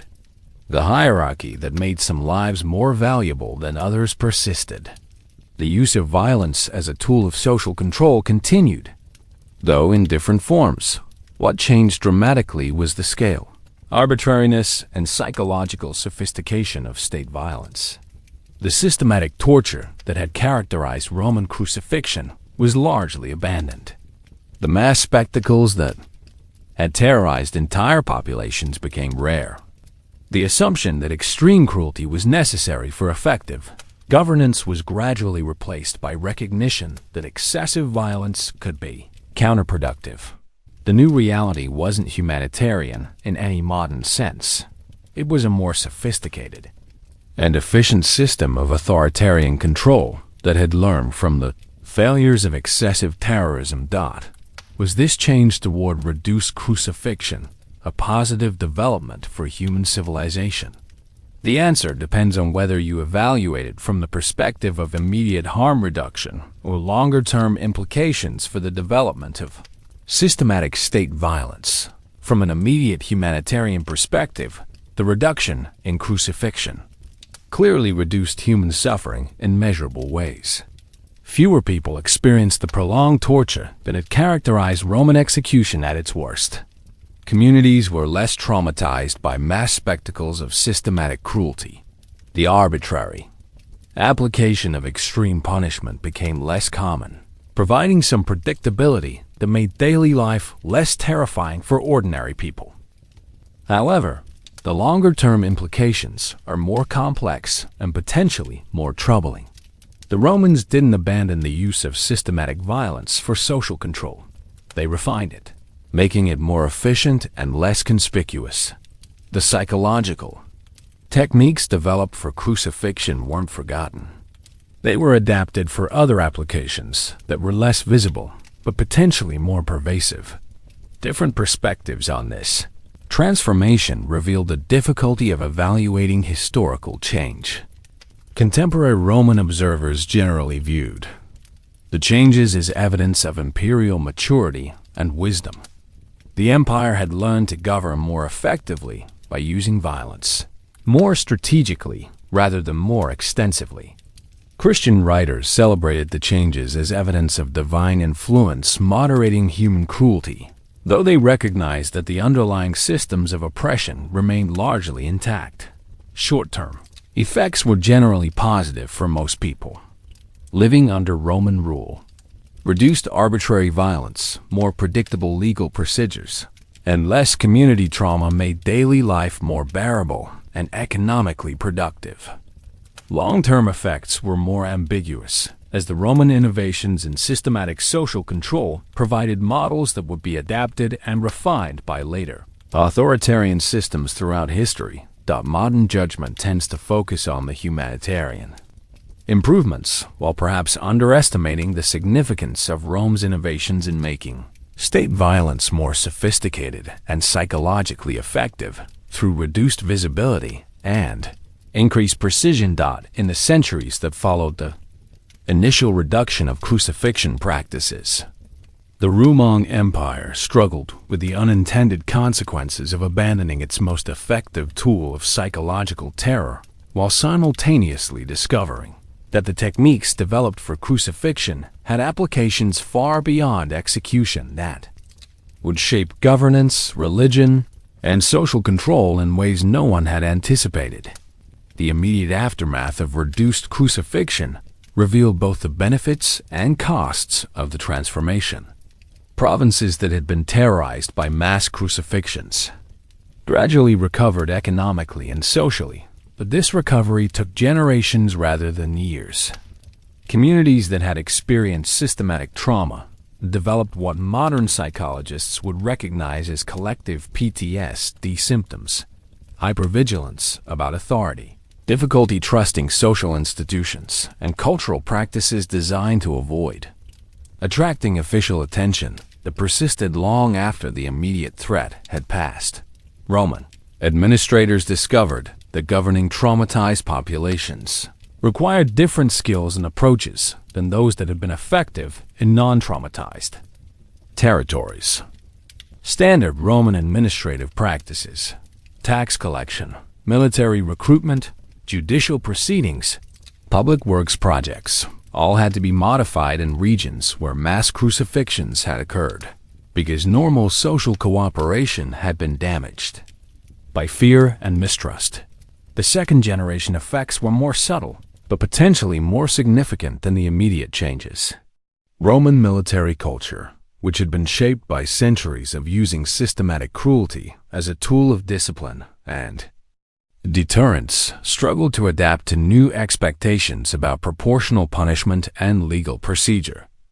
Many career officers had built their reputations on expertise in psychological warfare and systematic intimidation, skills that became less valuable as imperial policy shifted toward administrative efficiency over pure terror. New challenges emerged that hadn't been apparent during the height of the crucifixion system. Without the extreme deterrent effect of mass crucifixion, Roman authorities had to develop more sophisticated approaches to preventing rebellion and maintaining order. This led to innovations in surveillance, intelligence gathering, and preemptive intervention that were in some ways more intrusive than the previous system of reactive terror. The evolution of the situation over decades revealed patterns that illuminate how systems of state violence adapt, rather than simply disappear when their most extreme manifestations are eliminated. Roman authorities didn't abandon the psychological insights they had gained from perfecting crucifixion. They applied them to other areas of governance and social control that were less visible but potentially more pervasive. Legal torture, which had always existed alongside crucifixion, became more sophisticated and psychologically focused as techniques. Originally developed for prolonging death, were adapted for extracting information and confessions. Military discipline incorporated psychological methods originally designed for breaking the spirits of crucifixion victims. Even civilian administration began using systematic humiliation and psychological pressure as alternatives to physical punishment. The religious implications were particularly complex, as Christianity's rise coincided with, but wasn't necessarily the primary cause of crucifixion's decline. Christian communities had to grapple with the theological implications of their founder's death by a method that was becoming less common, leading to increased emphasis on the cross as a symbol of redemption rather than simply a reminder of Roman brutality. The transformation of crucifixion practices created opportunities for new types of officials. religious leaders, and social reformers who hadn't existed during the height of the crucifixion system, while simultaneously changing the roles and influence of traditional power brokers within Roman society. Christian bishops emerged as influential figures who combined religious authority with practical expertise in managing communities that had been traumatized by systematic violence. Unlike traditional Roman officials who had been trained in the use of fear and intimidation, Christian leaders offered alternative approaches to social organization based on concepts of forgiveness, redemption, and community healing that proved surprisingly effective in formerly terrorized populations. Bishop Josias of Cordoba exemplifies this new type of leader. A Spanish cleric who had witnessed mass crucifixions during the Diocletian persecution, he became one of Constantine's most trusted advisors, precisely because he understood both the psychological effects of systematic terror and the practical requirements of effective governance. His influence on imperial policy went far beyond religious matters, extending to legal reform, military discipline, and provincial administration. The rise of professional legal administrators represented another category of new player. As crucifixion became more procedurally complex and legally restricted, Roman governance required officials who specialized in legal procedure, evidence evaluation, and proportional punishment, rather than simply implementing terror efficiently. These legal specialists often came from provincial backgrounds rather than traditional Roman elite families, bringing different perspectives and priorities to imperial administration. Marcus Aurelius Cassiodorus, a legal administrator from southern Italy, built his career on expertise in developing alternatives to crucifixion that achieve similar deterrent effects while avoiding the administrative complications of mass terror. His innovations in exile, forced labor, and financial penalties became models adopted throughout the empire, demonstrating that effective punishment didn't require systematic torture. Military reformers emerged who understood that army discipline and effectiveness could be maintained without relying on the threat of crucifixion for desertion or insubordination. These officers, often from frontier regions where practical military effectiveness mattered more than traditional methods, developed new approaches to training, motivation, and unit cohesion that proved more effective than fear-based discipline. How these new players differed from earlier authority figures reveals the broader transformation of Roman imperial culture. Traditional Roman elites had derived their authority from their ability to inflict violence efficiently and their willingness to use extreme measures to maintain order. The new generation of leaders gained influence through their expertise in managing complex social and administrative challenges without relying primarily on terror. Their contributions to Roman governance were substantial and lasting. Christian leaders contributed concepts of proportional justice, redemption, and community healing that made post-conflict reconstruction more effective. Legal specialists developed procedural safeguards and evidence standards that made Roman law more predictable and administratively efficient. Military reformers created training and discipline systems that maintained army effectiveness while reducing the social costs of military service. The specific stories of these new elements reveal how institutional change creates opportunities for different types of leadership. Bishop Ambrose of Milan successfully confronted Emperor Theodosius over a massacre of civilians, demonstrating that religious authority could serve as a check on imperial power in ways that hadn't been possible during the height of the crucifixion system. His success encouraged other religious and civic leaders to challenge excessive state violence, creating precedents for accountability that influenced later developments in Western law and governance. Despite the formal reduction in crucifixion practices, many of the fundamental problems that the system had been designed to address persisted in new forms, while the psychological and social damage caused by centuries of systematic terror created ongoing challenges that no administrative reform could completely resolve the basic challenge of maintaining imperial control over vast, diverse populations without relying on extreme terror proved more difficult than Roman authorities had anticipated. Alternative methods of social control, increased surveillance, more complex legal procedures, economic incentives for cooperation, required larger bureaucracies, higher administrative costs, and more sophisticated coordination between different levels of government than the previous system of straightforward intimidation. Regional rebellions continued to occur, but they took on different characteristics that reflected the changed nature of Roman punishment. Without the extreme deterrent effect of mass crucifixion, rebel movements became more willing to engage in prolonged resistance, knowing that capture no longer meant facing torture worse than death. This made military campaigns longer, more expensive, and more destructive than the quick suppression that had been possible when crucifixion made surrender preferable to continued resistance. What didn't get resolved were the underlying social and economic inequalities that had originally made rebellions attractive to desperate populations. Roman taxation remained extractive and often arbitrary. Slavery continued to be fundamental to the imperial economy. Local elites still used their connections to Roman authority to exploit their communities. Reducing crucifixion hadn't addressed any of these root causes of unrest. It had simply changed how unrest was managed when it occurred. New versions of old problems emerged as Roman authorities adapted their techniques rather than abandoning their objectives.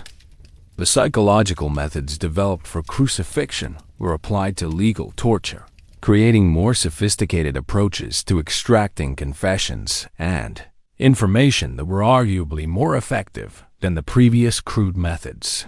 Instead of terrorizing entire populations through mass executions, authorities learned to achieve similar effects through selective targeting of community leaders and systematic intimidation of their families. Cyclical patterns became apparent as each generation of Roman officials had to relearn the lessons about the costs and benefits of extreme violence. Young administrators who hadn't witnessed the social disruption caused by mass crucifixions would occasionally attempt to revive harsh methods when faced with serious challenges, only to discover the same administrative and social problems that had led to the original reforms. Why certain issues proved intractable reveals the fundamental limitations of administrative solutions to problems rooted in social and economic structures. Roman imperial success had always depended on the extraction of wealth and labor from conquered populations, and this extractive relationship inevitably generated resistance that had to be managed through some combination of incentives and deterrents. Eliminating the most extreme deterrents simply shifted the balance toward other methods of control without changing the underlying dynamic. The persistence of violence in different forms demonstrates how systems of oppression adapt rather than disappear when their most visible manifestations are eliminated. Roman authorities became more sophisticated in their use of psychological pressure, economic coercion, and social manipulation as alternatives to physical torture, creating forms of control that were potentially more pervasive and harder to resist than the previous system of straightforward terror. Cultural trauma from centuries of crucifixion continued to influence social relationships, religious practices, and political attitudes long after the practice became rare. Communities developed deep suspicion of authority, elaborate strategies for avoiding official attention, and cultural practices designed to prevent anyone from standing out in ways that might attract punishment. Compared to the height of the crucifixion system under emperors like Titus and Trajan, the later Roman approach to capital punishment and social control represented a fundamental shift in the relationship between efficiency, visibility, and effectiveness in state violence that influenced governance models throughout the ancient world and beyond. What was unique about the Roman transformation was its systematic nature and the explicit recognition that extreme visibility of state. Violence could be counterproductive for administrative purposes. Other ancient societies had moderated their use of cruel punishments, but usually in response to external pressure, military defeat, or dynastic change, rather than internal recognition that excessive terror interfered with effective governance. The Persian Empire, for example, had used crucifixion and other extreme punishments sporadically, but their modifications were typically responses to specific rebellions or political crises, rather than systematic policy changes based on administrative analysis. Chinese dynasties had employed mass executions and public torture, but changes in these practices usually reflected Confucian moral influences or Buddhist religious pressure rather than practical concerns about administrative efficiency. What proved universal across different ancient societies was the discovery that extreme state violence generated diminishing returns over time. Communities could be terrorized into submission, but terrorized populations were less productive, less reliable, and more likely to engage in desperate resistance than populations that accepted authority through other means. This pattern appeared in various forms throughout the ancient world, suggesting fundamental psychological and social limits to the effectiveness of terror as a governing strategy. Lessons that could be learned from the Roman experience include the recognition that the most extreme forms of state violence often serve symbolic and psychological functions rather than practical administrative ones, and that these symbolic functions can conflict with practical governance requirements. The Romans discovered that spectacles of cruelty could undermine the predictability and consistency that effective administration requires.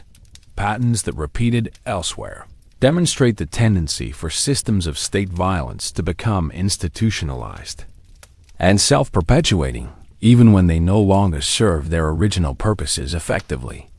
The Roman crucifixion system continued for decades after it became administratively counterproductive, sustained by tradition, institutional momentum, and the career interests of officials who had built their expertise around managing systematic terror. The Roman example suggests that reforms in state violence are most likely to succeed when they're motivated by practical administrative concerns rather than humanitarian principles, and when they provide alternative methods for achieving the same basic objectives of social control rather than simply eliminating tools without replacing them.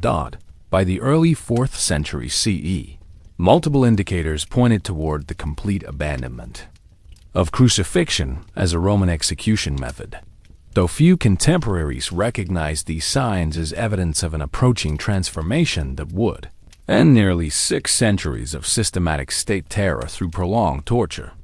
The warning signs were both practical and cultural. Roman military commanders were increasingly reluctant to use crucifixion, even when legally authorized, not because of humanitarian concerns, but because they had learned that the administrative complications outweighed the deterrent benefits. Provincial governors were finding creative legal interpretations to avoid ordering crucifixions, substituting exile, forced labor, or a quick execution by sword, instead of dealing with the logistical complexity and social disruption that crucifixions created. What key players could see versus what they missed reveals the limited perspective that even intelligent observers had about the forces shaping their world.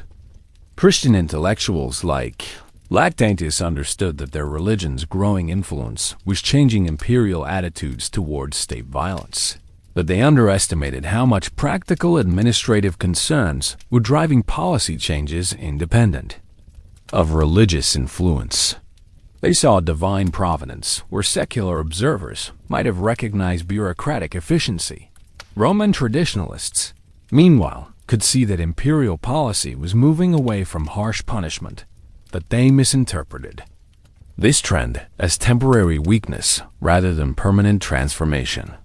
Senators like Spartacus argued that abandoning traditional methods of maintaining order would lead to imperial collapse.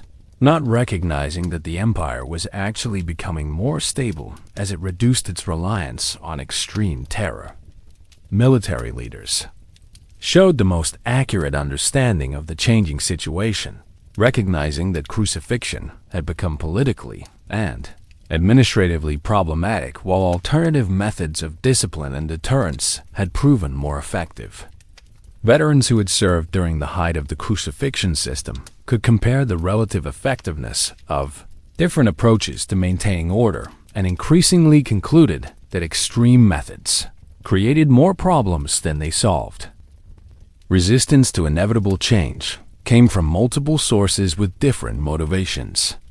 Legal traditionalists argued that abandoning crucifixion would undermine the entire foundation of Roman law, which had always distinguished between different categories of people who deserved different levels of protection from state violence. They feared that eliminating the most extreme punishments would lead to demands for eliminating other distinctions that maintained social hierarchy. Religious conservatives within traditional Roman paganism viewed the reduction of crucifixion as evidence of dangerous foreign influence corrupting authentic Roman values. They argued that the empire's strength had always depended on the willingness to use whatever level of violence was necessary to maintain order, and that reducing crucifixion represented a fundamental abandonment of the virtues that had built Roman power. Economic interests also resisted change, particularly those connected to the infrastructure of execution. Specialized craftsmen who made crosses, executioners who had developed expertise in prolonged torture, and suppliers who provided equipment for mass crucifixions all had professional reasons to oppose changes that would eliminate their livelihoods. The formal end of crucifixion as a Roman execution method came not through dramatic proclamation, but through a series of incremental legal changes, initiated by Emperor Constantine beginning in 315 CE, culminating in a complete prohibition that was implemented gradually across the empire over the following 2 decades. Constantine's approach to eliminating crucifixion was characteristically methodical and politically astute. Rather than issuing a single dramatic edict that would have provoked resistance from traditionalists and created administrative confusion, he began with procedural changes that made crucifixion increasingly difficult to implement while providing alternative punishments that achieved similar objectives more efficiently. The first major change came in 315 CE, with new regulations requiring imperial approval for any crucifixion sentence, effectively centralizing decision-making about extreme punishment in a way that allowed Constantine to control the practice through administrative procedure rather than direct prohibition. This change was presented as strengthening imperial authority rather than limiting punishment options, making it politically acceptable to officials who might have resisted more direct reforms. Specific events that marked the transformation included the highly publicized commutation of several crucifixion sentences to exile or forced labor, decisions that Constantine made personally and used as opportunities to demonstrate both imperial mercy and more effective approaches to justice. These symbolic actions sent clear signals about imperial preferences, while providing practical examples of alternative punishments that achieved deterrent effects without the social disruption of public torture. The final major players in this transformation included Christian advisors like Bishop Hosius, who provided theological justification for the changes, but also pragmatic administrators like Ablabius, who demonstrated that alternative punishments were more cost-effective and administratively efficient than crucifixion. The combination of religious and practical arguments created a coalition for change that was broader and more politically sustainable than either approach would have been alone. Last attempts to preserve traditional crucifixion practices came primarily from military commanders who argued that eliminating the threat of crucifixion would encourage military insubordination and desertion. Some provincial governors also requested exceptions for particularly serious cases of rebellion or treason. arguing that quick execution didn't provide sufficient deterrent effect for the most dangerous crimes against the state. Constantine's response to these concerns reveals his sophisticated understanding of how to manage institutional change. Rather than simply rejecting requests for exceptions, he required detailed justifications that demonstrated why alternatives wouldn't achieve the same objectives. This process forced officials to articulate their reasoning and often led them to discover that their assumptions about the necessity of crucifixion weren't supported by evidence. The dramatic final moments of crucifixion as a Roman institution were notably undramatic. The practice simply faded away as legal procedures made it increasingly difficult to implement, and alternative punishments proved more effective. The last recorded crucifixion under Roman authority appears to have occurred around 337 CE, the year of Constantine's death, suggesting that his personal commitment to the policy was crucial for its implementation. But the symbolic endpoint was perhaps more significant than the practical one.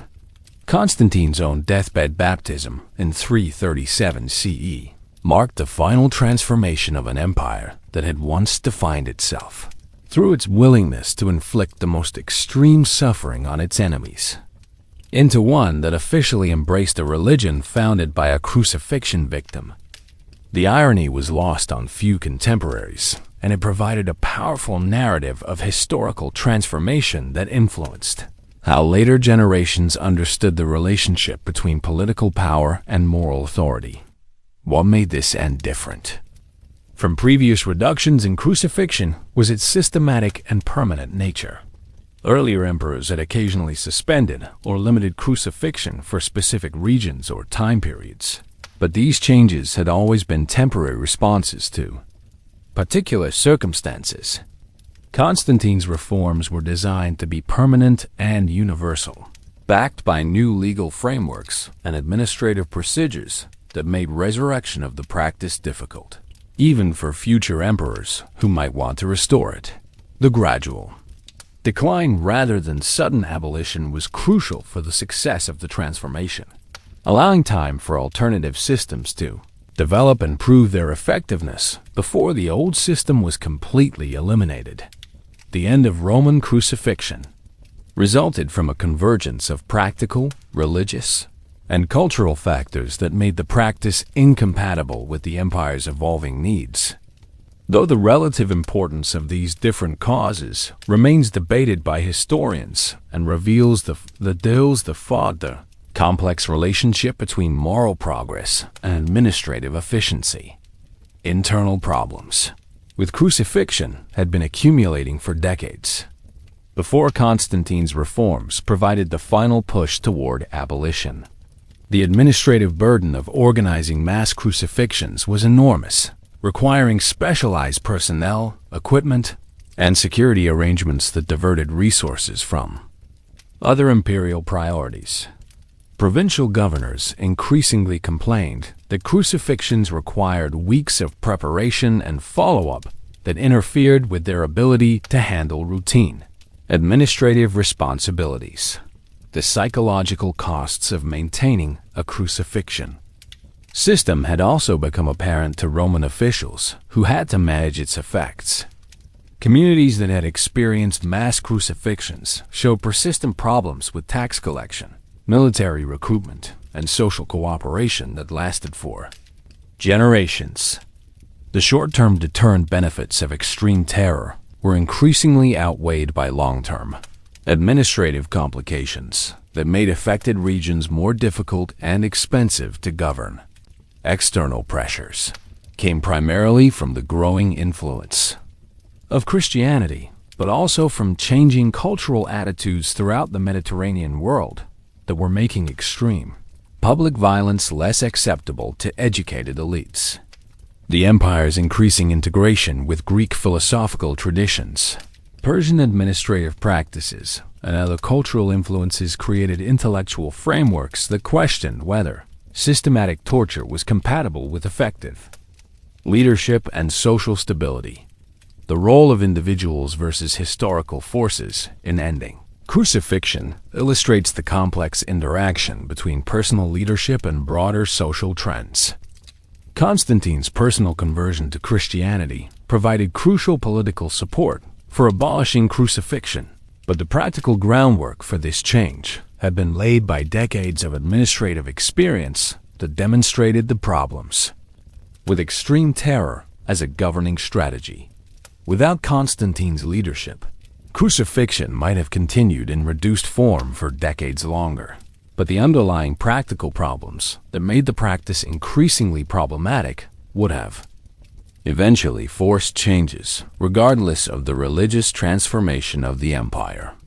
The convergence of religious and administrative factors made abolition more complete and permanent than either force could have achieved alone.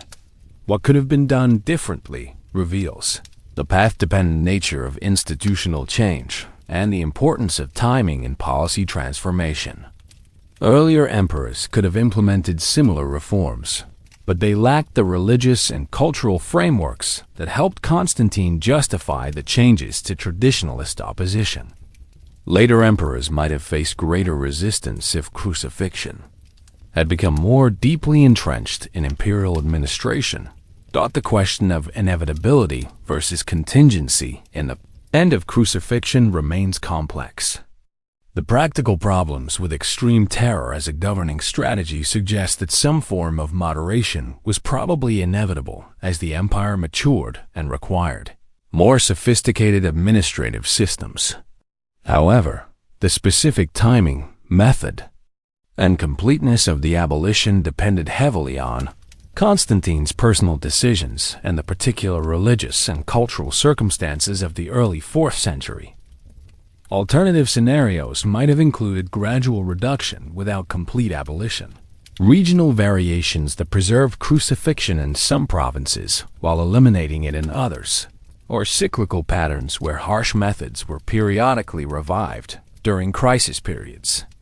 The fact that abolition was complete and permanent reflects the convergence of multiple factors that made crucifixion incompatible with the empire's evolving needs and values. The immediate aftermath of crucifixion's abolition was marked by cautious experimentation with alternative punishment systems and careful monitoring for signs that reduced deterrence might encourage increased resistance to Roman authority. Though these concerns proved largely unfounded as the empire discovered more effective methods of maintaining social control, who stepped into the institutional vacuum left by crucifixion reveals the creative adaptation of Roman administrative systems to new circumstances. Military commanders developed more sophisticated approaches to discipline that emphasized unit cohesion and professional pride rather than fear of extreme punishment. Provincial governors expanded their use of exile, forced labor, and financial penalties as alternatives that achieved similar deterrent effects while avoiding the social disruption of public torture. Christian leaders played a crucial role in managing the transition by providing alternative frameworks for understanding justice, punishment, and social order that helped justify the new approaches to both officials and populations. Their emphasis on proportional punishment, redemption, and community healing offered practical alternatives to the psychological techniques that had been developed for crucifixion. Short-term consequences included some initial testing of boundaries by criminal and rebel groups who wanted to determine whether reduced punishment meant reduced enforcement of Roman law. However, these challenges were handled effectively through the new punishment systems, demonstrating that deterrence could be maintained without extreme terror. Contemporary reactions varied significantly by social group and region. Traditional Roman elites expressed private concerns about imperial weakness, but generally accepted the changes when they proved administratively effective. Provincial populations showed relief and increased cooperation with Roman authority when they no longer lived under the constant threat of systematic torture.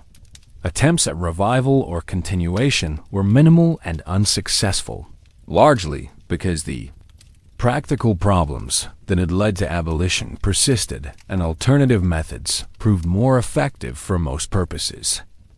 The completeness of the transformation suggests that crucifixion had become fundamentally incompatible with the empire's evolving administrative and cultural needs. The legacy of Roman crucifixion shaped later developments in ways that extended far beyond its direct influence on Christian theology and symbolism, creating precedents and techniques for systematic state violence that would be adapted and refined by authoritarian systems throughout history, while simultaneously establishing the cross as perhaps the most powerful symbol of both oppression and resistance in Western civilization.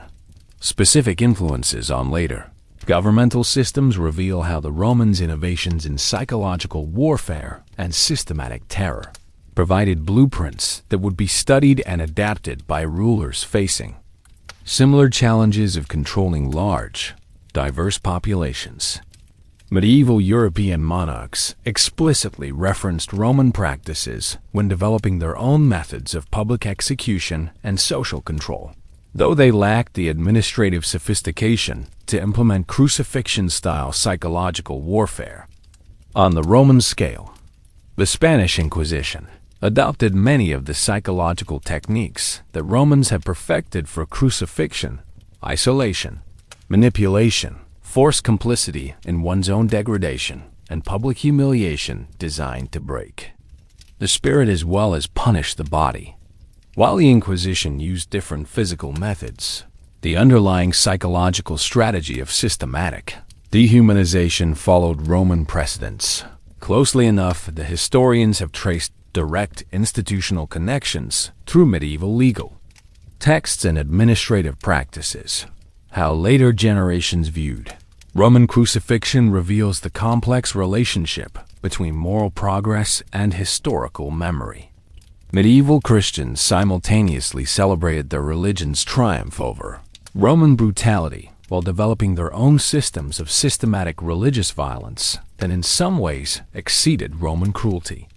The cognitive dissonance was resolved through theological arguments that portrayed Christian violence as fundamentally different from pagan violence, because it was motivated by love and salvation, rather than mere political control. Renaissance humanists attempted to understand Roman crucifixion through classical texts and archaeological evidence, leading to more sophisticated historical analysis, but also to romanticized portrayals that minimized the systematic psychological torture in favor of focusing on individual heroism and religious martyrdom. This sanitized version of crucifixion became embedded in Western artistic and literary traditions, creating cultural narratives that obscured the full reality of Roman systematic terror. Myths versus realities that developed around crucifixion include the persistent belief that it was primarily a religious persecution rather than a standard tool of political control, the misconception that it was used only for the worst criminals rather than as routine social terrorism, and the idea that victims typically died quickly rather than suffering for days.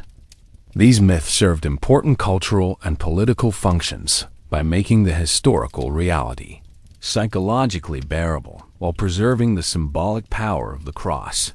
Why crucifixion remained important to some groups, while being forgotten by others, reflects different needs for historical narratives that either emphasize continuity with ancient traditions or break from them. Christian communities maintained detailed historical memory of crucifixion because it was central to their religious identity, while secular political traditions often downplayed or romanticized the practice because acknowledging its full reality might raise uncomfortable questions about the nature of state power and systematic violence. The academic study of crucifixion in modern universities reveals ongoing tensions between scholarly objectivity and cultural sensitivity. Historians struggle to present the full reality of Roman systematic terror without appearing to sensationalize or exploit historical suffering, while religious scholars must balance historical accuracy with theological interpretation and pastoral concern for contemporary believers. The influence of Roman crucifixion techniques on later legal and penal systems was more indirect but potentially more significant than direct imitation. The psychological principles that Romans discovered, that systematic humiliation could be more effective than physical torture, that public spectacles of suffering could serve political functions, that breaking the spirit was more important. Then breaking the body became embedded in Western legal traditions in forms that persist today. Today, we can see echoes of Roman crucifixion techniques in forms of systematic state violence that employ psychological torture, public humiliation, and the deliberate destruction of human dignity as tools of political control. Though these modern applications are often more subtle and less visible than their ancient predecessors, the most direct parallels appear in totalitarian regimes that have explicitly studied historical methods of systematic terror and adapted them for contemporary circumstances. Soviet show trials incorporated many of the psychological techniques that Romans perfected for crucifixion, forced public confession, systematic humiliation, and the transformation of victims into active participants in their own degradation. The staging of these trials as public spectacles designed to terrorize potential dissidents followed Roman precedents closely enough to suggest direct institutional learning from historical examples. Modern torture techniques used by authoritarian governments often employ the same psychological principles that made Roman crucifixion so effective.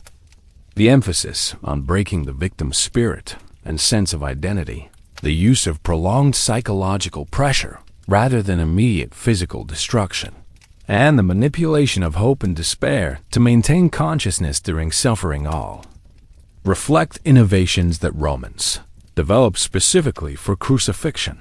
Specific parallels in contemporary political persecution include the use of family members as leverage against political prisoners, forced participation in propaganda activities designed to humiliate and demoralize victims, and the creation of legal procedures that give systematic torture the appearance of legitimate judicial process. These techniques appear with remarkable consistency across different cultures and time periods, suggesting that the Romans identified fundamental principles of psychological manipulation that remain effective, regardless of technological or cultural changes. What hasn't changed about human nature becomes apparent when examining how modern populations respond to systematic state violence.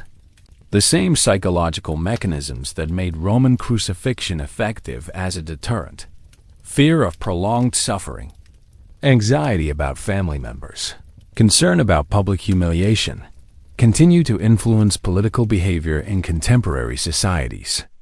The specific methods may change, but the underlying psychology of terror remains constant. Similar patterns in different contexts reveal how the basic techniques of systematic dehumanization can be adapted to various cultural and technological circumstances. Modern propaganda systems that systematically destroy the reputation and dignity of political opponents follow Roman precedents in their emphasis on public humiliation and social isolation. Social media campaigns designed to terrorize political dissidents employ the same psychological principles that made Roman mass crucifixions effective tools of social control. The development of modern surveillance states reflects Roman innovations in using the threat of systematic punishment to prevent resistance before it develops.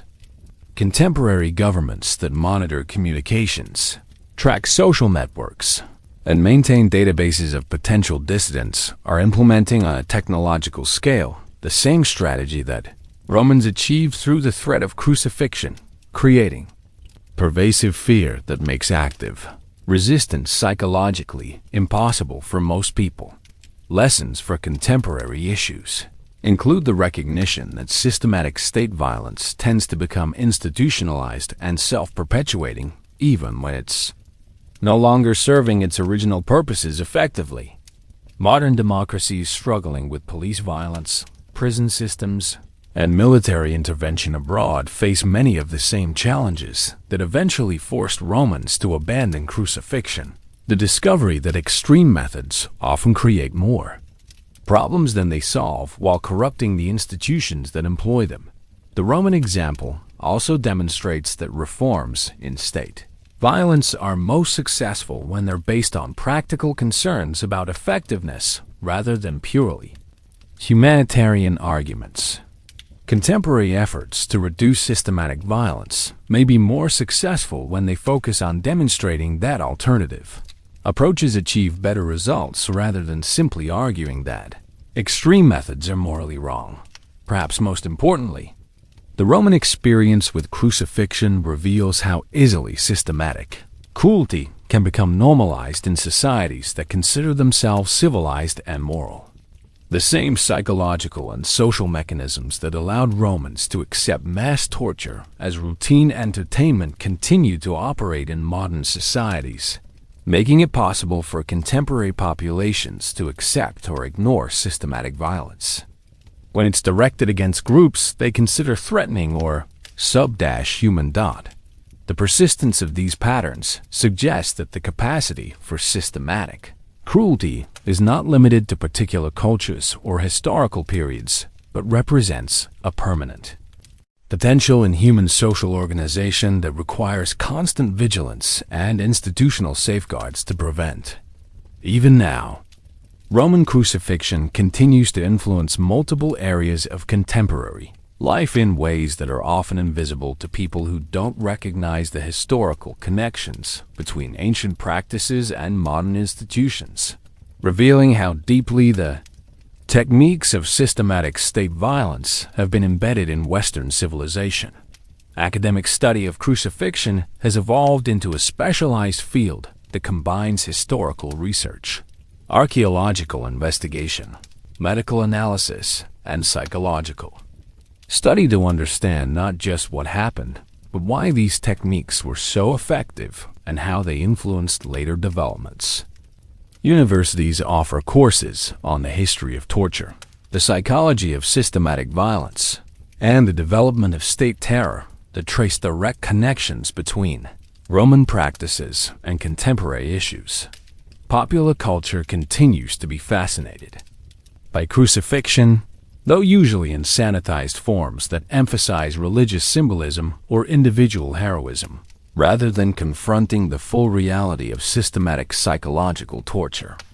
Movies, television shows, and novels that depict crucifixion typically focus on the spiritual or emotional experience of victims, while avoiding the medical and psychological details that would make the historical reality psychologically unbearable. For contemporary audiences, political discourse still employs crucifixion metaphors and imagery, though often without full understanding of the historical realities behind these symbols. Politicians who claim to be crucified by media criticism or opponents, who describe themselves as martyrs, are unconsciously referencing a system of systematic terror that most people don't fully comprehend. This casual use of crucifixion language reveals how completely the historical reality has been displaced by symbolic interpretation. Social movements continue to use crucifixion imagery as a powerful symbol of resistance to oppression, though this usage often creates tension between the historical reality of Roman state terror and contemporary needs for inspiring symbols of triumph over adversity. Civil rights movements, anti-war protests, and other forms of political resistance have found crucifixion symbolism effective for mobilizing support, even when the historical parallel isn't precise. Why people still care about crucifixion reflects its unique position as both a historical reality and a powerful symbol that speaks to fundamental questions about human nature, political power, and moral progress. For religious believers, crucifixion remains central to their understanding of redemption and divine love. For secular historians, it represents a crucial case study in how systematic violence functions and how it can be reformed or eliminated. The continuing relevance also reflects ongoing concerns about state violence, human rights, and the potential for civilized societies to engage in systematic cruelty. Understanding how Romans developed, justified, and eventually abandoned crucifixion, provides insights that remain relevant for contemporary debates about torture, capital punishment, and the proper limits of state power. Looking back across 6 centuries of Roman crucifixion, from its adoption as a routine execution method through its transformation into a weapon of mass psychological warfare, and finally to its abolition under Constantine, we've witnessed one of history's most comprehensive case studies in how systematic state violence develops, evolves, and eventually becomes counterproductive to the very objectives it was designed to achieve. The major themes that emerge from this dark chapter of human history reveal patterns that extend far beyond ancient Rome. We've seen how crucifixion began as a practical solution to the problem of deterring crime and rebellion, but gradually evolved into something far more sophisticated and psychologically devastating, a comprehensive system for destroying human dignity that attacked not just the body, but the mind, spirit, and social connections that define our humanity. Key patterns throughout this journey include the tendency for institutional violence to become self-perpetuating and to escalate beyond what practical necessity requires. The Romans didn't set out to create the most horrific execution method in human history. They arrived there through incremental innovations, driven by short-term effectiveness without adequate consideration of long-term consequences.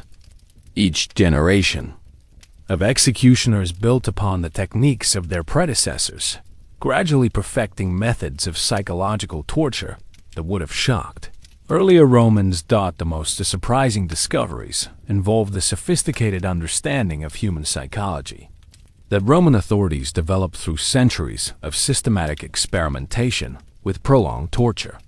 They learned principles about breaking the human spirit, manipulating hope and despair, and using social connections as weapons that modern totalitarian regimes would later study and adapt.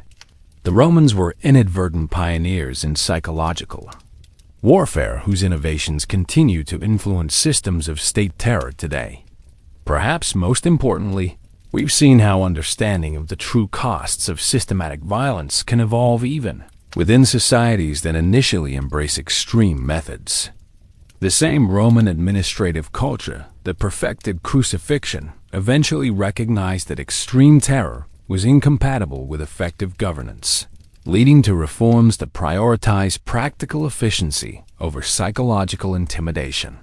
How our understanding has evolved throughout this exploration reveals the importance of examining historical violence from multiple perspectives: medical, psychological, social, and political. The full horror of Roman crucifixion becomes apparent only when we combine ancient historical accounts with modern forensic medicine, contemporary understanding of trauma psychology, and comparative analysis of systematic state violence across different cultures and time periods. The journey from the Spartacus crucifixions through the siege of Jerusalem to Constantine's abolition of the practice illustrates how human societies can both descend into systematic cruelty and eventually find the wisdom to reject methods that ultimately undermine their own objectives. This gives us both sobering insight into human capacity for evil and cautious hope for moral progress through practical learning rather than just moral enlightenment. Let me leave you with one final story that encapsulates everything we've explored about Roman crucifixion and what it reveals about human nature, political power, and the possibility of moral progress even in the darkest circumstances. In 336 CE, just 1 year before Constantine's death and the final end of crucifixion as a Roman practice, a young Roman administrator named Flavius Dalmatius was serving as governor of a small province in Asia Minor. He had grown up hearing stories about the great crucifixions of the past, the Spartacus crosses along the Appian Way, the forest of dying Jews around Jerusalem, the routine executions that had maintained Roman order for centuries. When a group of local bandits was captured after raiding merchant caravans, Dalmatius faced a decision that would have been automatic: for previous generations of Roman officials. Traditional Roman justice demanded crucifixion for armed robbery, and the local population expected a public demonstration of Roman power. The military commanders recommended mass crucifixion as the most effective deterrent, and precedents supported the harshest possible punishment. But Dalmatius had also been influenced by the new Christian administrators in Constantine's government, and he had read reports about the administrative problems that mass crucifixions created in other provinces. He decided to try an experiment that would have been unthinkable just decades earlier. He offered the captured bandits a choice between traditional crucifixion and a new alternative: forced labor on public works projects with the possibility of earning freedom through good behavior. What happened next reveals both the lasting psychological damage that centuries of crucifixion had inflicted and the human capacity for adaptation to new possibilities. Several of the bandits initially refused the alternative, convinced that it was a trick designed to make their eventual crucifixion more psychologically devastating. They had been so conditioned by the Roman system of systematic terror that they couldn't believe genuine mercy was possible.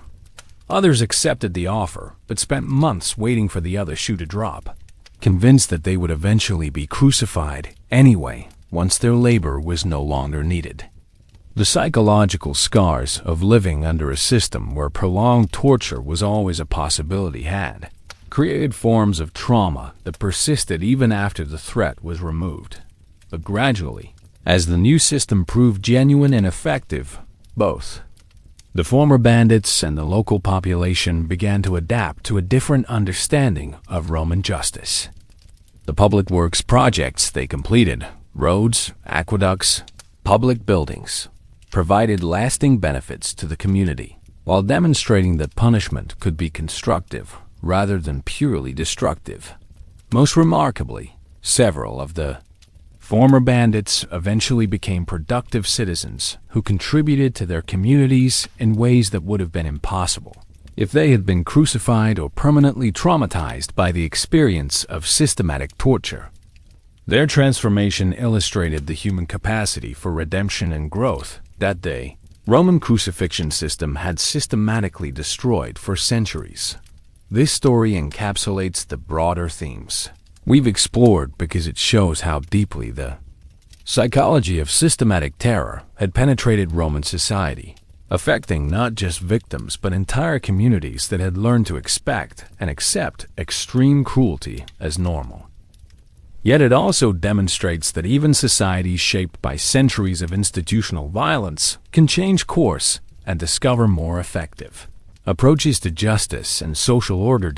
As we reach the end of our journey through this dark chapter of human history, it's worth reflecting on what the Roman experience with crucifixion teaches us about our own capacity for both cruelty and wisdom. The Romans weren't uniquely evil. They were human beings facing challenges of governance and social control that remain relevant today.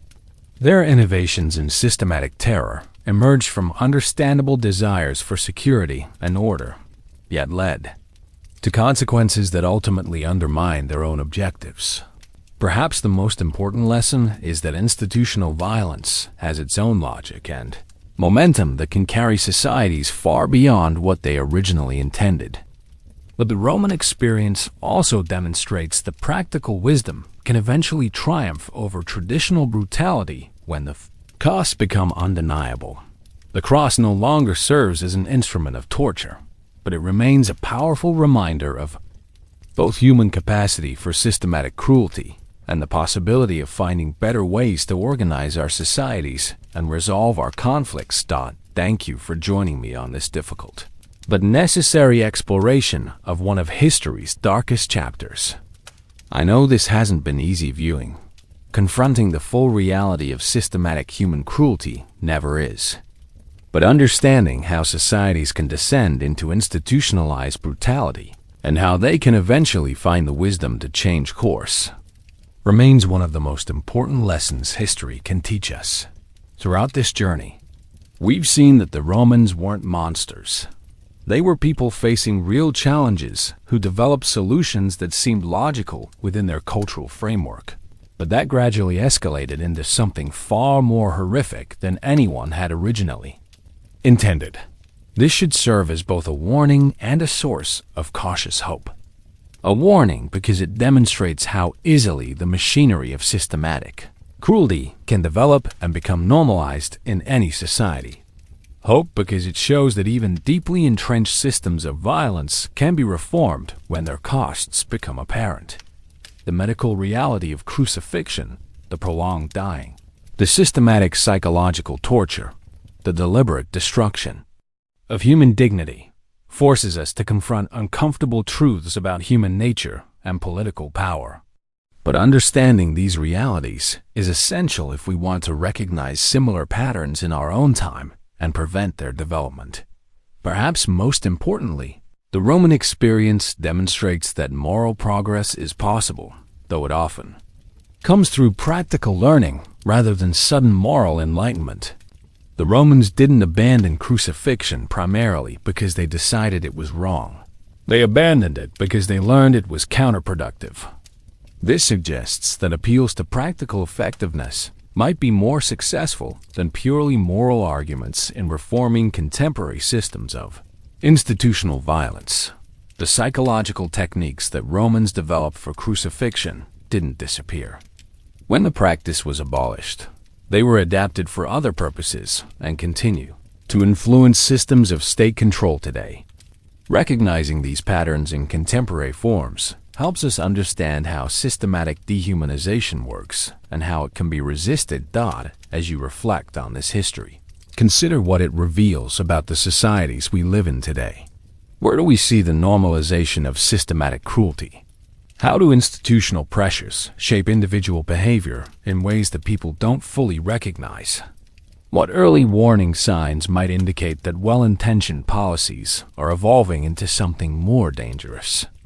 The story of Roman crucifixion is ultimately a story about human choices, the choices that created and sustained a system of systematic terror, and the choices that eventually dismantled it. Every society faces similar choices about how to balance security with humanity, order with justice, effectiveness with morality. Understanding this history doesn't provide easy answers to contemporary challenges, but it does provide perspective on the stakes involved and the importance of remaining vigilant about the direction our institutions are heading. The Romans learned, eventually, that extreme methods often defeat their own purposes. We can learn from their experience without having to repeat their mistakes. Thank you for taking this journey through one of humanity's darkest chapters. May we prove wiser than our predecessors.